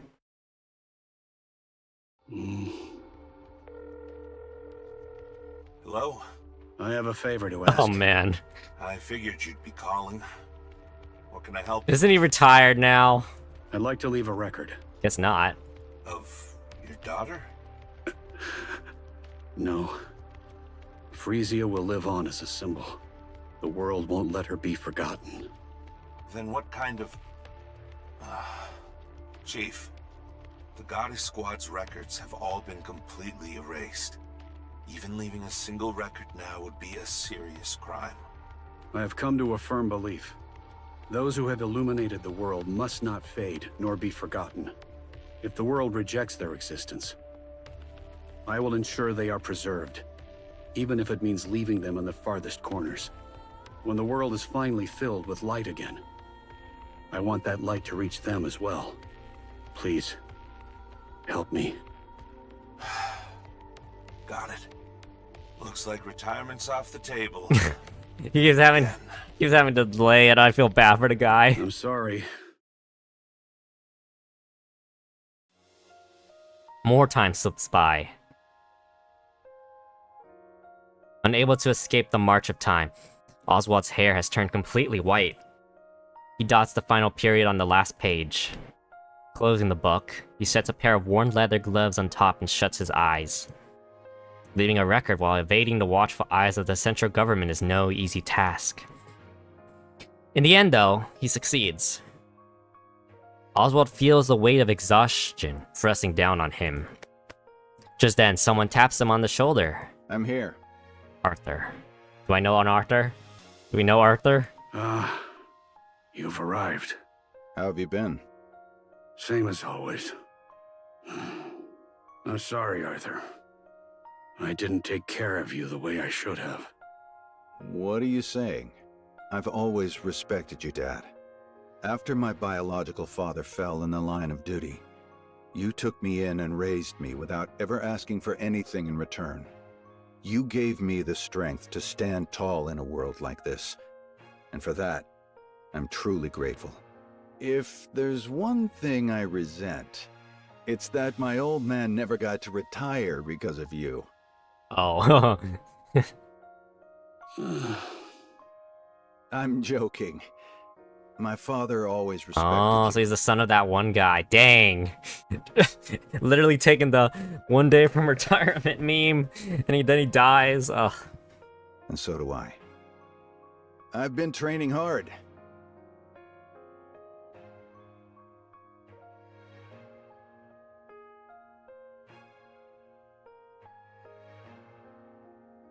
God, I hear like a saw or something. To live up to your expectations. I didn't quite make it to Deputy Chief, which is a bit of a letdown. But I've made a bit of a name for myself in the Ark. You've done well. The bestseller squad will be formed as you desired. Oh, okay. Records that must never be forgotten will be passed down through many generations. Let me see something. Okay. And one day, they will return to the world. Thank you. Arthur's gaze lingers on the book in front of Oswald. Huh. I've never seen this book closed before. And you even took out Red Hood's gloves. Huh. Did you really finish the whole thing? Yes. I've just finished it. That's incredible. Well, looks like the hard part's all yours from here. It's all good. If I can't do it, my son will. Isn't that right, Burning Gum? God. He's a little chubby. Chubby little kid. Grandpa, I think keeping records on paper these days is a waste of resources. Wow. Watch your tone, young man. Don't speak to your grandfather like that. It's fine. He's not wrong. Oh. Have you really finished it? That's right. Since you said you wouldn't read it until it's finished, I pushed myself a bit. Come over here and sit down. I'll tell you all about it. Okay. Burning Gum climbs into Oswald's lap. You troublemaker, really? I said it was fine. But still, you should probably lose some weight. Grandpa, you said it's important to eat well at my age, so I did just that. Only problem is, you took it a little too seriously. Now then, where should I begin? Once upon a time, there were those who fought for humanity. They were called the Goddesses. Truly, they were beings worthy of being called the Goddesses of Victory. Well, that was easy. Oh, and you got a cool, cool frame. And that is it. Okay. Nothing else after that? That was a pretty dense story. It lasted like 3 hours.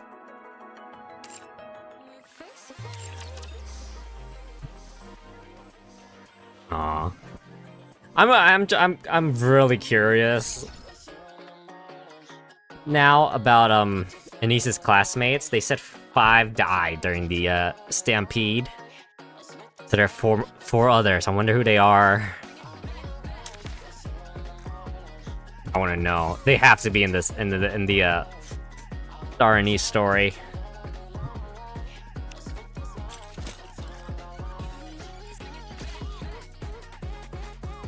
Okay. But yeah, that was a pretty star. Depression, as always, from Nikke. But next week we will get to actual meat, which is the first part of the story. And it's like 7:16. That took longer than I thought. Yeah. So we'll do next week story 1 and the week after story 2, because then the ending comes out. And then I'm one of these days I have to mix in some. Prepared a special song just for you. I gotta mix in some chapter 22 somewhere. Yeah, that was fun. Almost got me. I did feel the teary-eyed, but Prepared a special song just for you. I felt teary-eyed, but it didn't get me the way like the Stellar Blade ending got me with that event. So yeah. Now I gotta do my dailies. So I am I'm ahead. So I don't have much left to do for today. Oh, but I do have to play this. We're not gonna do it. Facing the Stars. That minigame is fun. I love it, but god dang is it hard to play on keyboard. I play most rhythm games on a controller, or like PSP, like with DJ Max, which kind of fits with what Chasing the Stars is. It's very DJ Max. But I've prepared a special song just for you. if I do this, the sweeps are a godforsaken problems. I cannot play on keyboard, and I've tried to like mess with the controls, but like, ugh, doesn't work. Especially when you get to the sweeps, the green and purple. And then playing on hard is like a nightmare. All that levels. I need a controller. So anyway, thank you guys for watching. Leave a like, subscribe, comment down below. Yeah, that's really it. So thank you guys for watching. I'll catch you guys later. See ya. Bye. Bye. Bye.